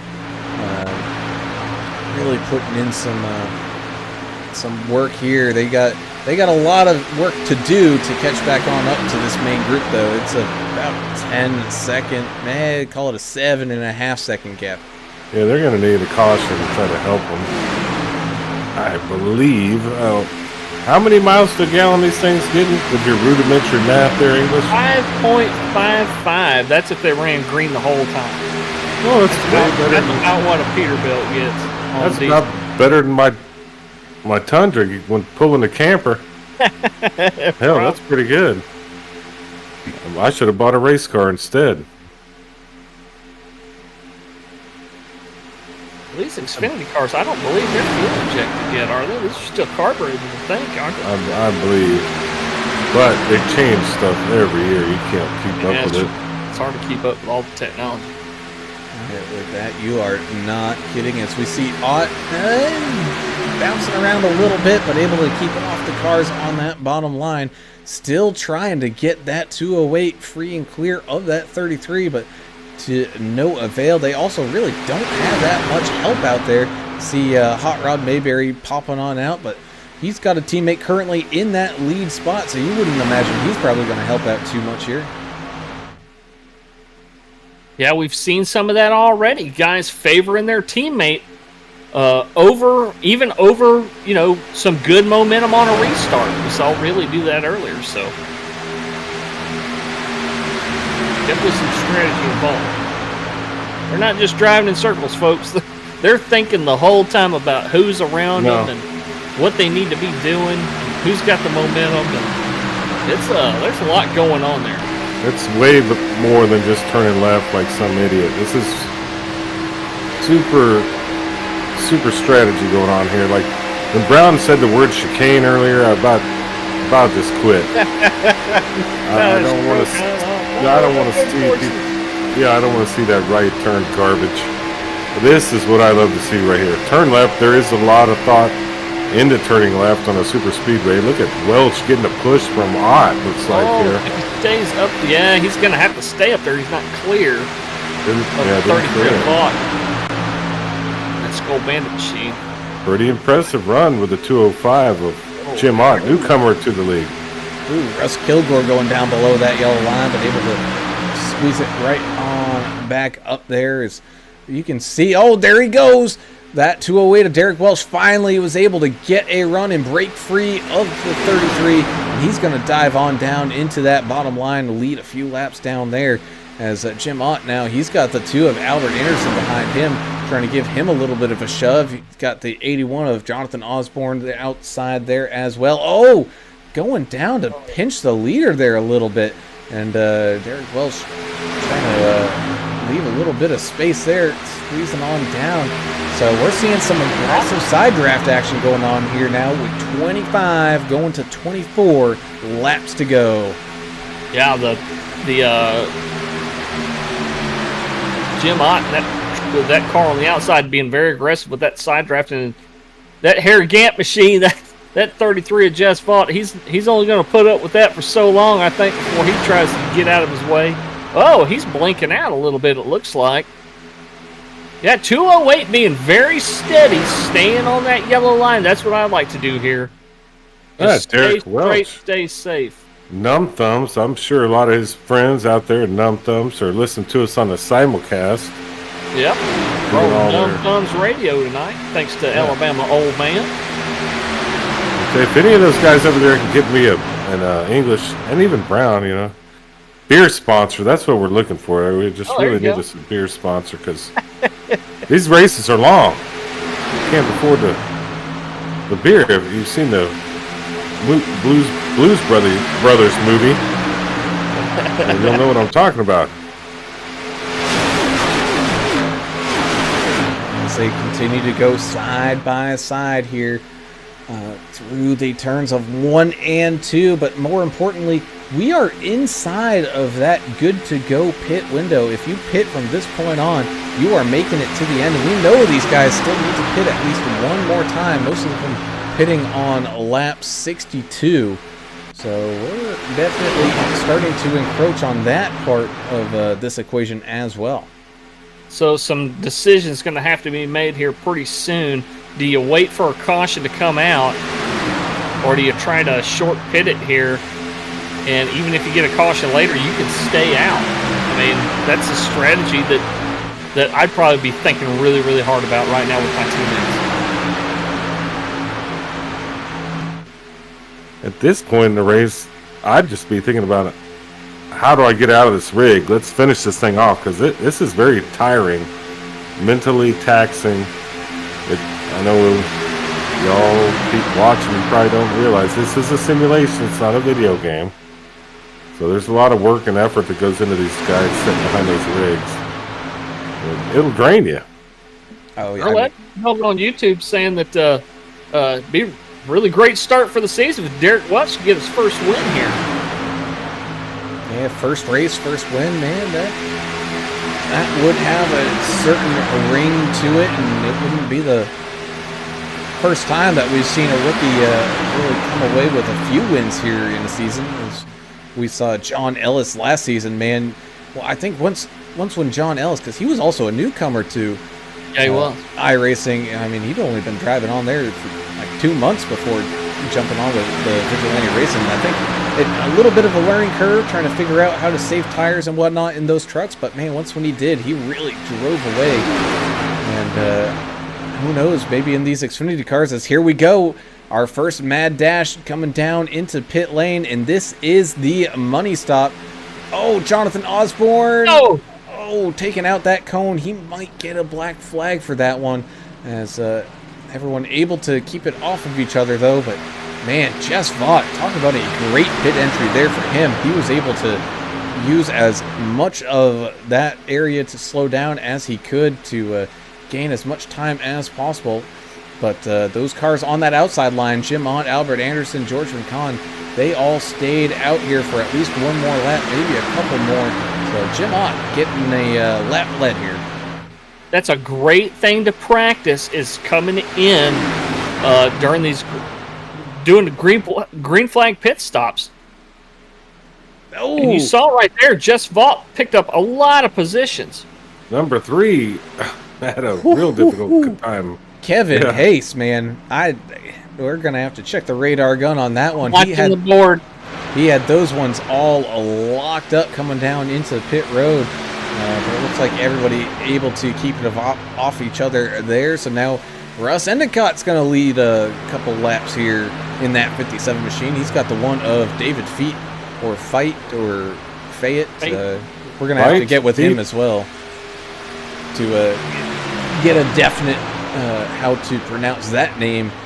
He's going to hang on around out there as well. Try to maybe work together as a tandem here, not lose as much ground as they can.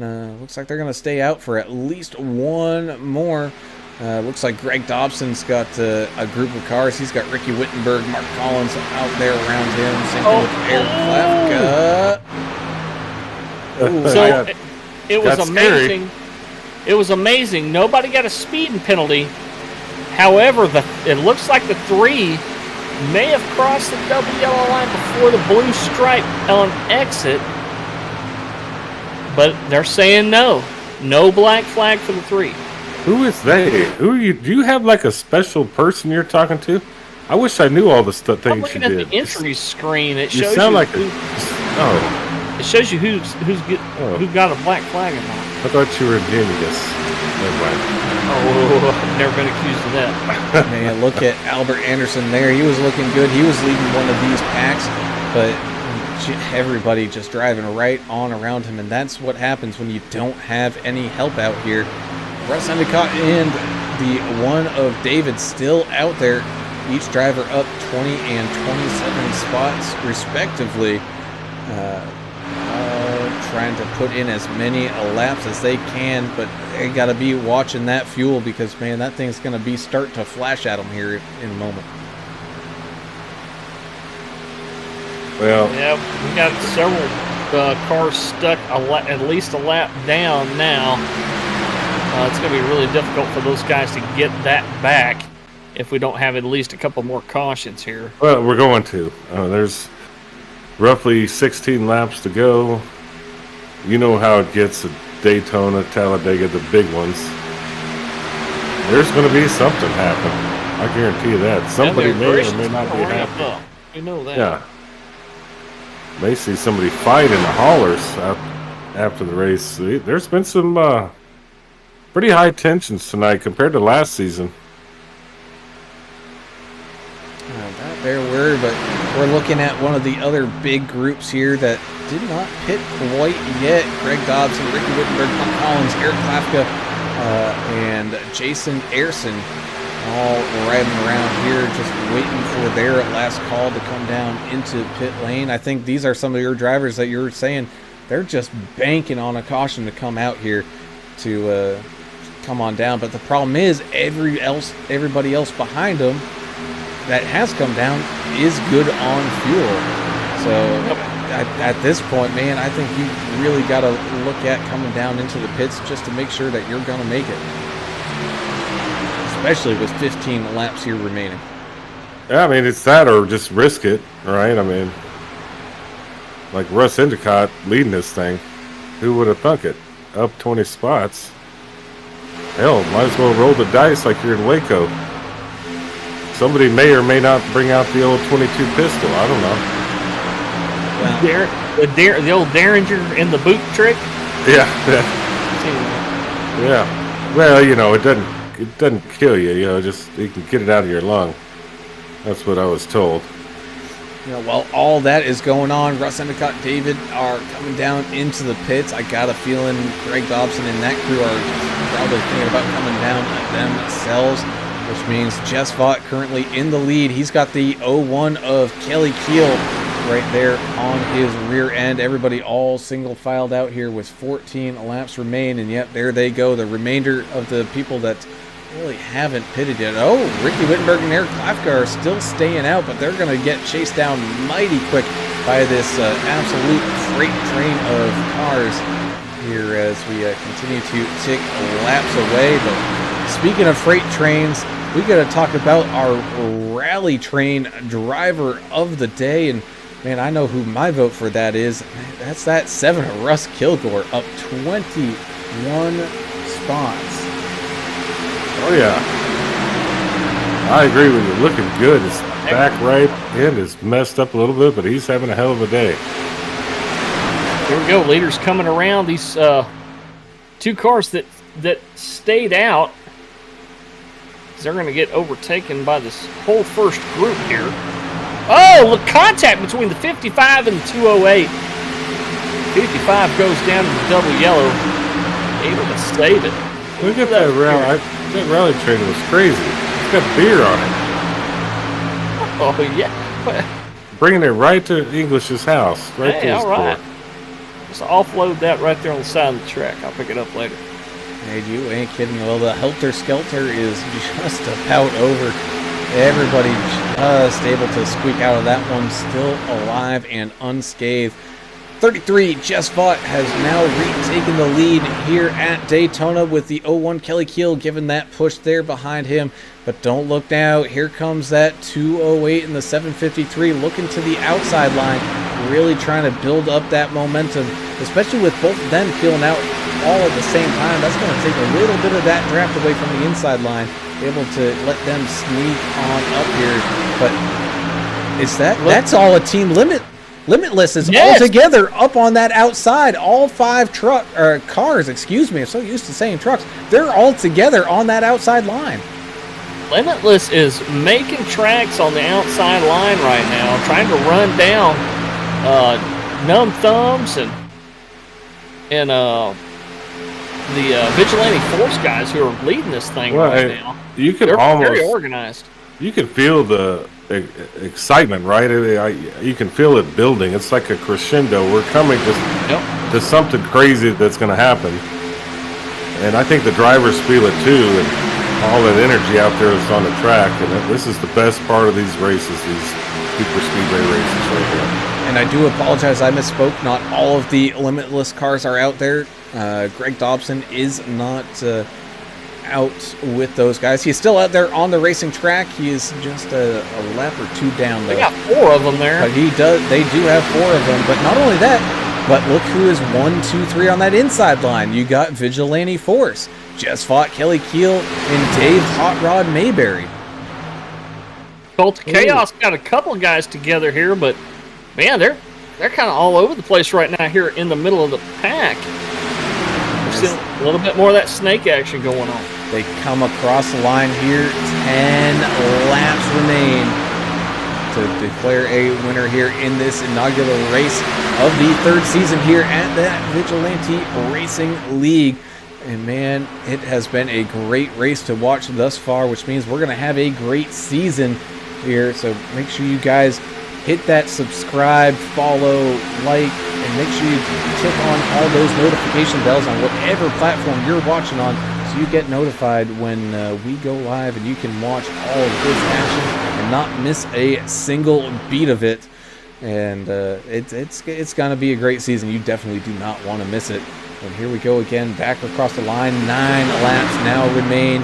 Jeremiah Burke getting that push, trying to get Derrick Welch to give him that final little shove needed to get him in front of that 33 of Just Fought. Ooh, they're coming up on some lap traffic too. This is going to be exciting to see how that goes. Might as well hit all those buttons. Like, subscribe. There's going to be a button for Sydney English and Turner Beer. I'm going to talk to Zuckerberg about that one. 'Cause we're going to have a hell of a season here. Looks like these guys are trying to get up high. Let's see what happens here, Brown. That we will. Looks like 3 wide here still, though. Oh, man. excuse me. Yes. Looking at 3 wide, doing their best that they can. You can see Ricky Wittenberg there. There it goes! Oh, Welch! Oh no! Osborne getting That's- snagged up in that Okay. one as well, and that's going to bring out the caution and get everything all restacked back up. The lap cars just didn't stay quite high enough for these guys' liking, I think, and it just got too crowded there. Well, there was a bunch of them too, and it's hard to coordinate all that when you're going about 185 and these guys are coming in at about 190. It happens quick. And Jonathan Osborne really getting a brunt end of that one as well. As you can see, oh man, just a hard impact there. I think that was, no, was that Mark Collins? No, it wasn't Mark Collins. I'm trying to see who that was. But there was a gray car there that just came back down across the track and took Osborne out there. Thankfully, it didn't look like too much damage. I think Osborne really got the brunt of that one. However, He's got another beat ball flag. I don't know if he's got the fast repairs remaining there. But we will have to wait and see. And it's time to see. Is people going to come down in, maybe top up on a little extra fuel, make sure they have enough for some green-white checker action going on? Good question. I hope all Osborne's family sitting there still rooting him on. He's having a tough race, but he's working through it. Ain't no quitting that cat, that's for sure. Exactly. Don't forget about the fans of the race. We got to have these people right. chatting it up. We're going to name a fan of the race at the end of this deal, and we're going to talk a little bit about next week, too, because next week's going to be a whole different animal than what you're seeing out here tonight, folks. The old Gateway Raceway, which is now called Worldwide Technology Raceway, is completely different kind of racing that you're seeing tonight. It's short track time. next week. So definitely looking forward to that. A little bit different incident limit. I think it's 13-point incident limit, 1 fast repair. So guys are going to be really trying to take care of their machine next week. That they are, as you might expect. I don't think anybody up here inside of this really top 15 coming down in the 208 of Derrick Welch will, but I think that's due to some damage that he has. But that's going to leave Jess Vaught, Kelly Keel, and Dave Hot Rod Mayberry all up in that top 3. But don't count out that Limitless team either. 753, Jeremiah Burke's going to be up there. The 7 of Russ Kilgore, your rally train driver of the day. Up 26 spots, man. That takes some talent. But same thing with the 48 of Jack the Ripper Dixon, up 21 spots. Knowing when the go time is, and man, is it ever the go time? Yeah, when they get the green, there's going to be how many to go here? About 4? Yeah, 3 or 4 laps to go. That's when it's time to just put the hammer down and throw caution to the wind and just forget about it. Turn somebody, burn somebody, do what you got to do. We do have 1 attempt available at a green-white checker finish, so if these guys do get going green here the next couple laps, you're going to have about a 4-lap shootout. If we get a yellow during that time, we're going to end up burning that green-white checker, and then that'll be it. You'll have an official race after that point. That we will, and I don't think any of these races have finished under yellow in the 2 seasons that we've broadcasted, so I know these guys really enjoy finishing under that green flag condition. So even if they do go to that green-white checker, I think you'll see some patience, a little bit at least, as the green flag waves. But once when that white flag waves and it gets taken, you know it's on. It's on like Donkey Kong. Yeah, since we're still in the caution, I'm going to update my colleague here. Rangers up 2-1 in the 8th. Who are they playing? They're playing Tampa Bay. But they finally made it to 500. Hell, they hadn't been in 500 since like 1975. Oh, no. They made the on. playoffs a few years ago. Yeah, they're playing pretty well right now. 17, just thought I'd throw that out there. Thank you for that. I that. get to watch it and you don't. Yeah, thanks a lot for reminding me about the stupid blackout rules that the MLB has. Just have to buy the right cable package. Well, here we go, Brown. Coming down the backstretch one last time before we go green. You know the old saying, Alan, about cautions breeding cautions. How clean do you think this is going to be for a lap or 2? Man, it's going to be tough to say. I think it's all going to be a matter of if there are gaps throughout this field and people want to do their best dodgeball imitation of ducking and diving. We might be clean for a little bit, but you can be certain things are going to be going all crazy, especially knowing the team aspect of things and trying to jump up together with teammates. Because, I mean, we got teammates relatively close to each other here up towards this front, so that's definitely going to be another thing to watch. But, of course, here now inside of 5 laps to go, 4 laps. Once when this thing goes green, it's time to buckle up, strap on that drinking helmet, and throw inhibition out the window. We go back to green flag racing, and Dave Mayberry not getting the best of restarts here. So Jess Vaught not having any immediate help up here, up at the front to really get this thing going. But the 753 Jeremiah Burke was all over that back bumper, the 01 Kelly Keel. So the teammates of Vaught and Keel controlling that restart, knowing that maybe Mayberry didn't get the best of one, not allowing that 753 to get a crazy long run. It's stacked up. These guys are really holding tight on the outside line.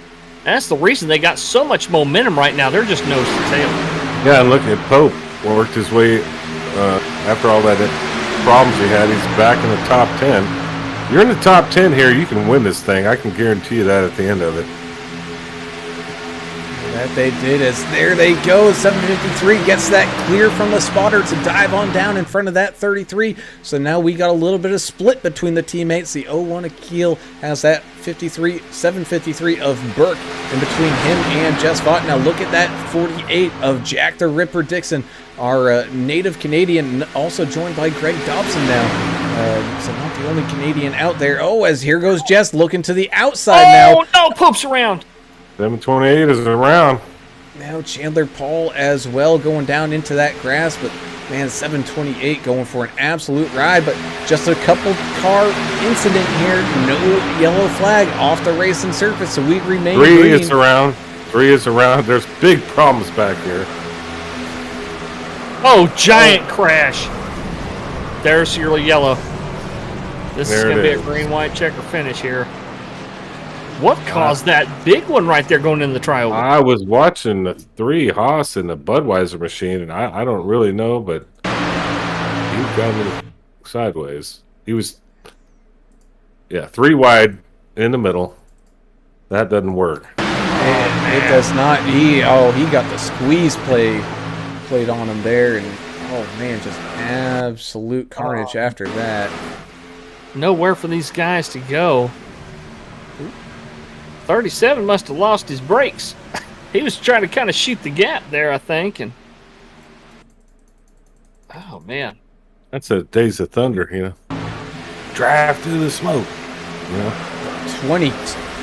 Oh man, the 28 of George McCon. Oh, he even got tagged a little bit there. I think by the 37 or really towards the end. But man, talk about being able to drive away from something. Here, let's take a replay of that. The seas basically just parted for him up there on that outside line. Oh, he gets turned up into the wall, so he just keeps it up there against the wall, and then everything else happens around him. So for maybe that 28 of George Rincon, that was maybe a lucky extra tag. Yeah, he's got some pretty heavy damage on the left rear. I didn't look at averages 82, but looks like he kind of caught it from both sides there. Edith Anderson on Facebook saying, how are the teams chosen? These guys pick each other. I mean, buddies get together and they talk and they get on teams with each other. So a lot of times it's just like-minded guys that get along real well. They get on there and they typically have one guy that, you know, is kind of the leader of the bunch, but not all teams are like that. They all make decisions together.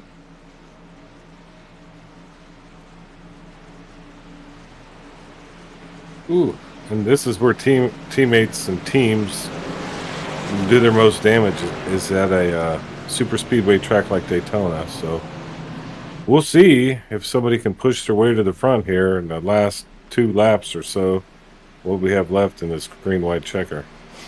So here's my question to you guys. From what you have seen thus far, and this is going to be an important key factor here too, it looks like you really want to be on that inside line, especially at that front of the inside line here, because it is very difficult to pass on the outside. But look who is there on that inside line. You got Kelly Keel, he's going to be restarting here in first. Jeremiah Burke's going to be on his outside, but then you've got Jess Vaught, teammate to that 01, right there behind him on that inside line. So you're going to have teammates working here together. Dave Mayberry is going to be on the outside there with Jeremiah Burke. So the question is Dave Mayberry going to be putting in all that much effort to push that 753 of Burke? No, we've seen that already. The precedent's been set for that. Yeah, these guys are going to try to get on the inside line and stay there, and they're going to want as much team cooperation as they can. So, oh yeah, they're going to leave a gap for their teammate buddy to jump down. And they're going to do everything they can to make that inside line fast and tight. This is not Talladega. Talladega, maybe a similar kind of race to this, but you do not want to be that lead car on the inside line of Talladega 8 times out of 10. You want to be, one of the cars on the outside that's got a good bunch of running buddies. They're going to push each other. So not quite the case here at Daytona. I think these guys are going to stick to the inside, and I think they're going to do well at it.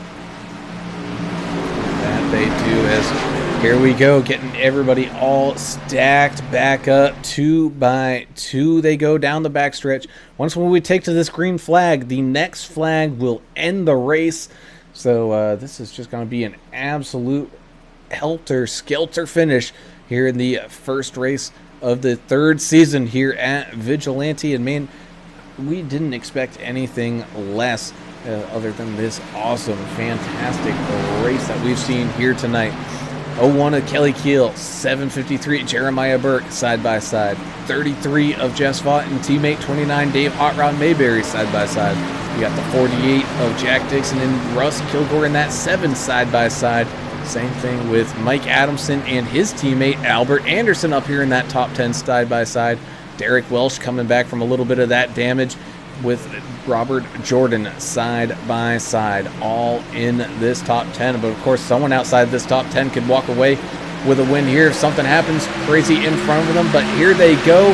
Final time tonight, taking to this green flag. They go down and across the line, 2 by 2. And yeah, just as we predicted, man, Jeremiah Burke really not getting that help off the restart that he wanted from Dave Hot Rod Mayberry in that 29. So that top row's got a lot of makeup work to do here in a very short amount of time. Still side by side they go, and here they go, getting a little bit of help. You got Mike Adamson jumping up to that outside line, going 3 wide here. Albert Anderson looking to that far outside line. Yeah, more 3 wide action back here too, between the 3, the 11, and the 208, but they've sorted it out now. Here we go. Man, get ready to take a white flag here. That they are 3 wide here for 4th right now. You got Jim Ott there. You got Jack Dixon. You got Robert Jordan, all still 3 wide. Mike Adamson stuck on that outside line up against the wall with the white flag waving. Oh, an absolute carnage happens behind these drivers. So we now have just basically a 5 or 6 car sprint here to the end, going down this back straightaway. Kelly Keel continues to lead this charge, being pushed by teammate 33 Jess Vaught. You got that 48 of Jack the Ripper Dixon tucking in there as well. Here comes Jim Ott looking to the outside. He's got the 74 of Robert Jordan looking to jump up there as well, heading to the exit of turn number 4. Just halfway through the tri-oval remains, and it looks like here goes Kelly Keel for the first time, picks up a win here at Vigilante, followed by teammate Jess Vaught. Ooh, the 74 lost it there at the end, but still ended up 6th place. Deion Jones, hell of a run. 100%. He had so much heart tonight. Him and Russ Kilgore in the 7. But I'm telling you, the team aspect of it prevailed tonight. Looks like Ricky Wittenberg and Russ Endicott both disqualified on incident point limit. But all right, the teamwork is where it was at tonight. So Kelly Keel and then Jess Vaught and Jim Ott, is that what y'all have on the? I don't know why the transponders got messed up, but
appreciate all of our viewers out there tonight. It was a close deal for fan of the race, but Edith Anderson tonight on Facebook, you are the fan of the race. So thank you so much for all your questions and comments, and Kathleen as well.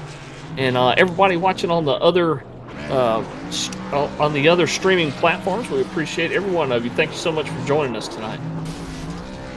That they are. So, in the meantime, let's get these interviews underway. And we'll start it off with our third place finisher, and that's going to be Mr. Jim Ott. Get to Mr. 205 up here. Jim, congratulations picking up a third place finish here tonight in your first season here at Vigilante Racing. But, I mean, also starting off the season strong for that 205, man. Heck of a job. Yeah, what a roller coaster night tonight. That was a lot of fun. Didn't have a lot of... My teammate kind of got stuck in the back a little bit, so... Didn't have a whole lot of teammates up front to help, but hey, so proud of the third place. Well, you know, I don't want to make any predictions early, but last season here in Vigilante Racing League, we did see a rookie that was new to the series take the championship. So, I mean, third place right out of the gate. That is not a bad place to be in there, Jim. And we sure do look forward to seeing the rest of the season. But talk about next week. It's Gateway, or what do they call it now? Worldwide Technology. What do you think about that track? And you looking forward to it or not? Take it over these plate tracks. But yeah, I like Gateway. It's always been a good track for me. So see what we can do, and you know, maybe be able to control my own destiny a little bit more. Well, you had a good race tonight. Congratulations. You have any shout outs or anybody you want to say thank you to before we let you go? Yeah, absolutely. Friends and family for watching, and you guys doing the broadcast, and these admins and Vigilante for putting on a great league so far. Very happy. Awesome. Well, Jim, congratulations on that third place finish, up 11 spots from where you started here today. We look forward to seeing what you got the rest of the season here, buddy. All right, guys. Thanks a lot. All right, and we will now move on up to our second place finisher, and that's going to be the 33 of Jess Vaught, who had a great season last season, just missing out on a championship there, but he starts this one off pretty well with a solid second place finish. Man, Jess, it looks like these cars are going to be a handful all season long, and it's going to be a fun one. Definitely. It's not the trucks, and I think most of the league's getting that idea now. They've done some practice, but now that we have our first official under our belt, I think we know what we're dealing with, at least at the super speedways. It was a good race. I hope it was entertaining to watch. 100%. We were on the edge of our seats, you know, especially, you know, once the cautions started rolling. You know, I'm not just talking about the 3 or 4 car involved cautions, but you had several big ones out there today, but running up near the front, most of the action of that kind kind of happened behind you. Yeah, fortunately, I had a choice when I got caught up in one at the front or towards the front there, and had to use a fast repair about halfway through, and I was debating whether or not to go to the back and try to be safer with only one in the bank, and I chose not to. And I think that was in the end the right choice, so the accidents were happening behind me. Yeah, it's next week. We'll talk about that. That's going to be like the polar opposite of what we got here. Looking forward to that. What are you thinking about Gateway next week? Yeah, I think we're going to have to do a lot of practice there. I mean, you got 2 totally different diameters in the 2 corners between 1 and 2 and 3 and 4, and pretty flat. And with these cars, with the power that it puts down compared to the trucks, yeah, it's going to take a lot of, I think, discipline on your throttle and saving your stuff really in the end. Well, man, so not only that, but it really being implemented kind of not new, but new into this season is the whole team aspect, and there's a team championship involved here. And talk about Vigilante Force coming out with some force here, picking up a 1-2 finish. Yeah, I'm glad to see this is going to be Kelly's first win in 3 seasons. So I'm really happy for him. It's awesome and great for us from a championship standpoint to finish 1-2. We got Mayberry not too far behind. He got shuffled a little bit there at the end, just outside the top 10, I believe.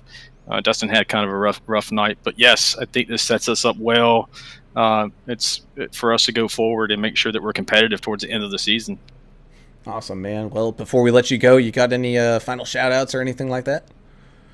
Yeah, definitely. You guys for putting on the broadcast. We really appreciate everything you're putting into it. And then my teammates, Kelly Cool, Dave Mayberry, Dustin Really, and as always, my wife, Lori, for putting up with this and helping us manage this league as well as it is. She's really kind of she's the backbone of all the stuff that you, as far as organizing and making things happen. So thank you guys, and thanks for what you do. Awesome. Thanks, man. And again, congratulations on the second place finish here tonight. And again, look forward to seeing what you can do this season. If it's anything like last season, man, it's going to be a great one. Thank you, guys. Appreciate it. All right. So we'll let Kelly soak in this win here just a little bit longer, and we're going to pull up the 22nd place finisher here tonight. Not necessarily his favorite night, is that 223 of Mark Collins, picking up the random draw driver of the day. So not the best of finishes there for that Numb Thumbs machine there, but still getting some extra dough.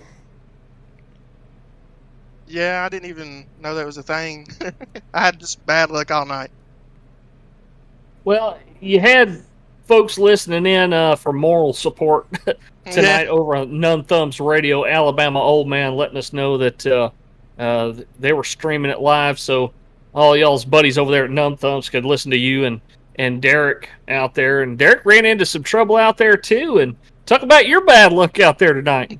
Yeah, he was up front, at least leading a little bit, but I got in that one wreck and got split off from the rest of the pack and went a lap down. It was just the end of the day for me.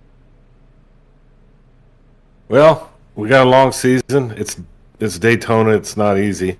You got a little money. So what about next week and any shout outs or anything? Yeah, I'm looking forward to next week when we get into the meat of the tracks where where your skill is going to shine on these other tracks. As the Daytona, it's where it's like a crapshoot when you just roll the dice there. But yeah, I'm gonna shout out Numb Thumbs Gaming. Go to numbthumbsgaming.net and look at everything over there and check it out and maybe join and see what we got going on. Awesome, man. Well, a little bit of a not good finish, but still, again, congratulations on the random draw driver. We look forward to seeing what you can do the rest of your Mark. Yeah, thank you. All right, and the man who has waited 2 seasons plus to pick up that first W, it's the 01 of Kelly Keel. Man, congratulations, finally getting it done. And not only that, but getting it done with the help of a teammate here, finishing across the line in front of everybody else, man. It must feel amazing. Does feel amazing. It's awesome. Finally get to win one of these things. It's difficult. Very, very difficult. But yeah, well, we did it. And it's been a long road, as we've said. We've been waiting to talk to you down on Victory Lane for a long time. But it came at a plate track, or a pack racing track, if you will. How do these cars perform as opposed to the trucks in pack racing in the draft? What were you experiencing out there? My car, I actually, when I'm pushing, well, you guys, I'm very aggressive when I'm pushing. You're a great pusher, yeah. And my car's always in the red. It's ready to blow up any second. So I'm constantly having to watch for that. And they move around all over the place like the truck doesn't. But other than that, I have to watch of just not blowing it up. Well, you didn't blow it up. You didn't blow it up tonight, man. Top of the pack tonight. Great job. I think everybody's happy to see you up there. I know Jess was happy to see you up there. Great run, man. Do you have any shout outs or anything you want to talk about? Yeah, I want to thank Lori and Jess for putting up the league, what they go through every day. I think they work on this thing every day, it seems like, especially Jess.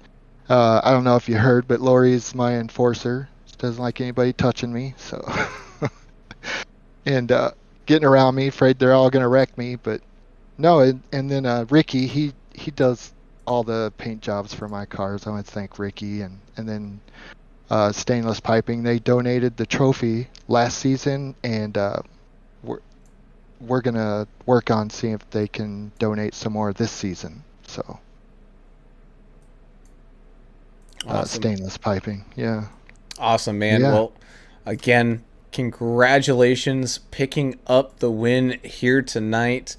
It's like I said, it's been a long time coming, and I mean you are the one of the OGs here at Vigilante, and it was only a matter of time, especially at one of these plate tracks, because we mention every single time that you are one of the ones that you want at least around you at one of these things, because that's when you know you're doing something right, and Kelly will get you up to that front. But man, picking one up for yourself, congratulations on this one, man.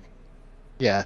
Thanks, guys. Yeah, as a matter of fact, I used up all my fast repairs too, so I was trying to keep that, trying not to wreck too. Field did too. Yeah, I was just like, but yeah, thanks to my teammates too. They help a lot. So, but thanks for you guys. It was awesome. I can't wait to go watch the broadcast. So. Awesome, man. Well, yeah, we'll let you go here and enjoy that win. Go ahead and release that steering wheel now, man, and get yourself a cold one. All right. See you guys. Thanks. All right. And great to see him get a win, man. Oh, you're not kidding, because with that's all the racing action we got here tonight. Because can we just skip on ahead, get to Gateway already? Because, man, I'm pumped up for this season. Let's just do Gateway right now. I'm ready to roll. Well, I'd have to take like my federal 15-minute break, but I could probably do it. I'm down. It was a lot of fun tonight. I'm glad to see these guys out here. Yeah, that it was. Well, how about we go ahead and tell everybody where their favorite driver finished up here tonight, as we do slowly wind things down. Don't be... that screen's right, but my screen's wrong. Whatever. Kelly Keel picking up the win, his breakthrough win here at Vigilante. Glad to have him up top of that leaderboard. He's got his Vigilante Force teammate right there as well. Jess Vaught coming in second. Got newcomer Jim Ott, man. It's something about these newcomers. They really thrive in this league, picking up a third place finish here tonight. Then you got Jack the Ripper Dixon. He's just missing out on a Hard Charger of the Day award here in that 48, finishing here in fourth, up 23 spots. You got Dion Jones in that 4 machine. Man, he came out of nowhere. I don't think we really mentioned Dion other than when he wrecked due to our little broadcaster's curse, but nice little comeback. We did a little bit, but I'm glad we didn't talk about him too much to make him wreck, but... Yeah, nice little comeback there, up 14 spots to finish in 5th. You got Robert Jordan in that 74. He got involved in some wrecks there, but able to finish in 6th. But the Hard Charger of the Day and Rally Train Driver of the Day, that's that 7 of Russ Kilgore. 24 spots gained from where he started here to finish in 7th. You got Chandler Paul in that 72. Thank you for having that live stream cam going for us there, Chandler. We greatly appreciate it. He gets a solid 8th place finish. Same thing with that 222 of Tony Polk. He was able to get up 16 spots to finish in a top 10 9th. With the 28, George Rincon, it's neither here nor there for him. Stayed right where he started, finishing in 10th. The 29th, Dave Hot Rod Maybury, slips a couple spots from 8th down to finish in 11th. The 51 of Mike Adamson, one of your Limitless Motorsports cats, up 10 spots to finish in 12th position. 753 of Jeremiah Burke, up from 20th place to finish in 13th place. Jeffrey Ottinger in the 14 machine, up 10 spots also to finish in 14th place. Newcomer, the number 3 of Kevin Hayes, or Haas, we're going to figure that out for you guys. Slipped a couple spots. He'll finish in a top 15 spot. Timothy Pope started outside row 1 and just couldn't catch a break tonight. He'll finish back in 16th place. Talk about not catching a break. The 208 of Derrick Welch. Another rough night for him. Started in the top 5, led a few laps. The race here involved in several incidents. Finishes on the lead lap back at 17th place. Eric Klafka, it's kind of a similar situation. Started in row 3, involved in several accidents and finishes in 18th place. And the last car on the lead lap here, The number 2 machine, America's driver Albert Anderson, started outside row 2 in 4th place. He'll finish up in 19th place. And rounding out your top 20, the first car 1 lap down, newcomer in the 1 machine, David Feet. We'll figure that one out too for you there, folks. But he's up 9 spots from 29th to finish 20th. Yep, there you go. 55. Ricky Wittenberg ended up in 21st position. 223. Mark Collins. He got a little bit of money in the random draw. He ended up 22nd. 285. Greg Dobson, 23rd. 81. Jonathan Osborne had a rough night, but he stuck through it. 24th. 31 of Chad McCabe, 25th place. Number 57 of Russ Endicott, 26th. 82 of Mike Everidge in that Kentucky Derby machine, ended up 27th. 37 of Dustin Reilly. Didn't expect this, but he ended up 28th. 244, another newcomer, Justin Arson. I can never get this one. Arson. There we go. 29th. 30th of number 30 of Austin Paul in 30th place. How fitting. So that's it from Daytona, boys. Yeah, that it is. And as always, we thank each and every single one of you who came out to support our home broadcast network here at AAA. It's been a great ride, and we're happy to see you all manage to find your way over here to enjoy this great race in action that we're going to be holding. And we look forward to seeing you at every single one, because y'all are the reason why we do this. Otherwise, it's just 3 guys sitting around and talking about racing, and at that point it's just not that much fun. But you guys make it the fun that it is, so thank you very much for that. But not only that, but thank you to the race sponsors of D&D Erase Graphics, and that's Graphix spelled Grafix. Find him, Mr. Ricky Wittenberg, on the Facebooks and Trading Paints to get yourself a great quality paint created for you. I believe he did all of Team Cult of Chaos, also known as the Cox, to get all their cars painted up really nice. So you can pick them out. They're very bright and vibrant colors, and he does a fantastic job for that. So reach out for him to get him a little bit of business doing that. But not only that, but his real life business of Keller Williams of Johnson City, Tennessee. As I try to click the correct button here, you can reach out to Ricky at 423-444-0454. Whether you're in that Johnson City, Tennessee area or across the great country, you can give Ricky a call, whether you're buying or selling a house, and he'll get you in contact with the realtor or help you out personally. Because, man, every single bit of money that he can put into this league, man, it just makes things better and better, and that just helps him out greatly, especially for the great sponsorship that he's given us here to continue the fantastic product you see on this wonderful channel. So please go see Ricky and get yourself a good quality realtor, because buying or selling a house is something you do not want to do alone. Well, until next week, as of right now, this is the only league that is active. Please, like I said earlier, hit that like, follow, subscribe button, and make sure you hit all those notification icons to make sure you know when we are going live again. But until that next time, I'm Alan Brown for Alan English and Adam Turner. We're signing off. We gone. See ya.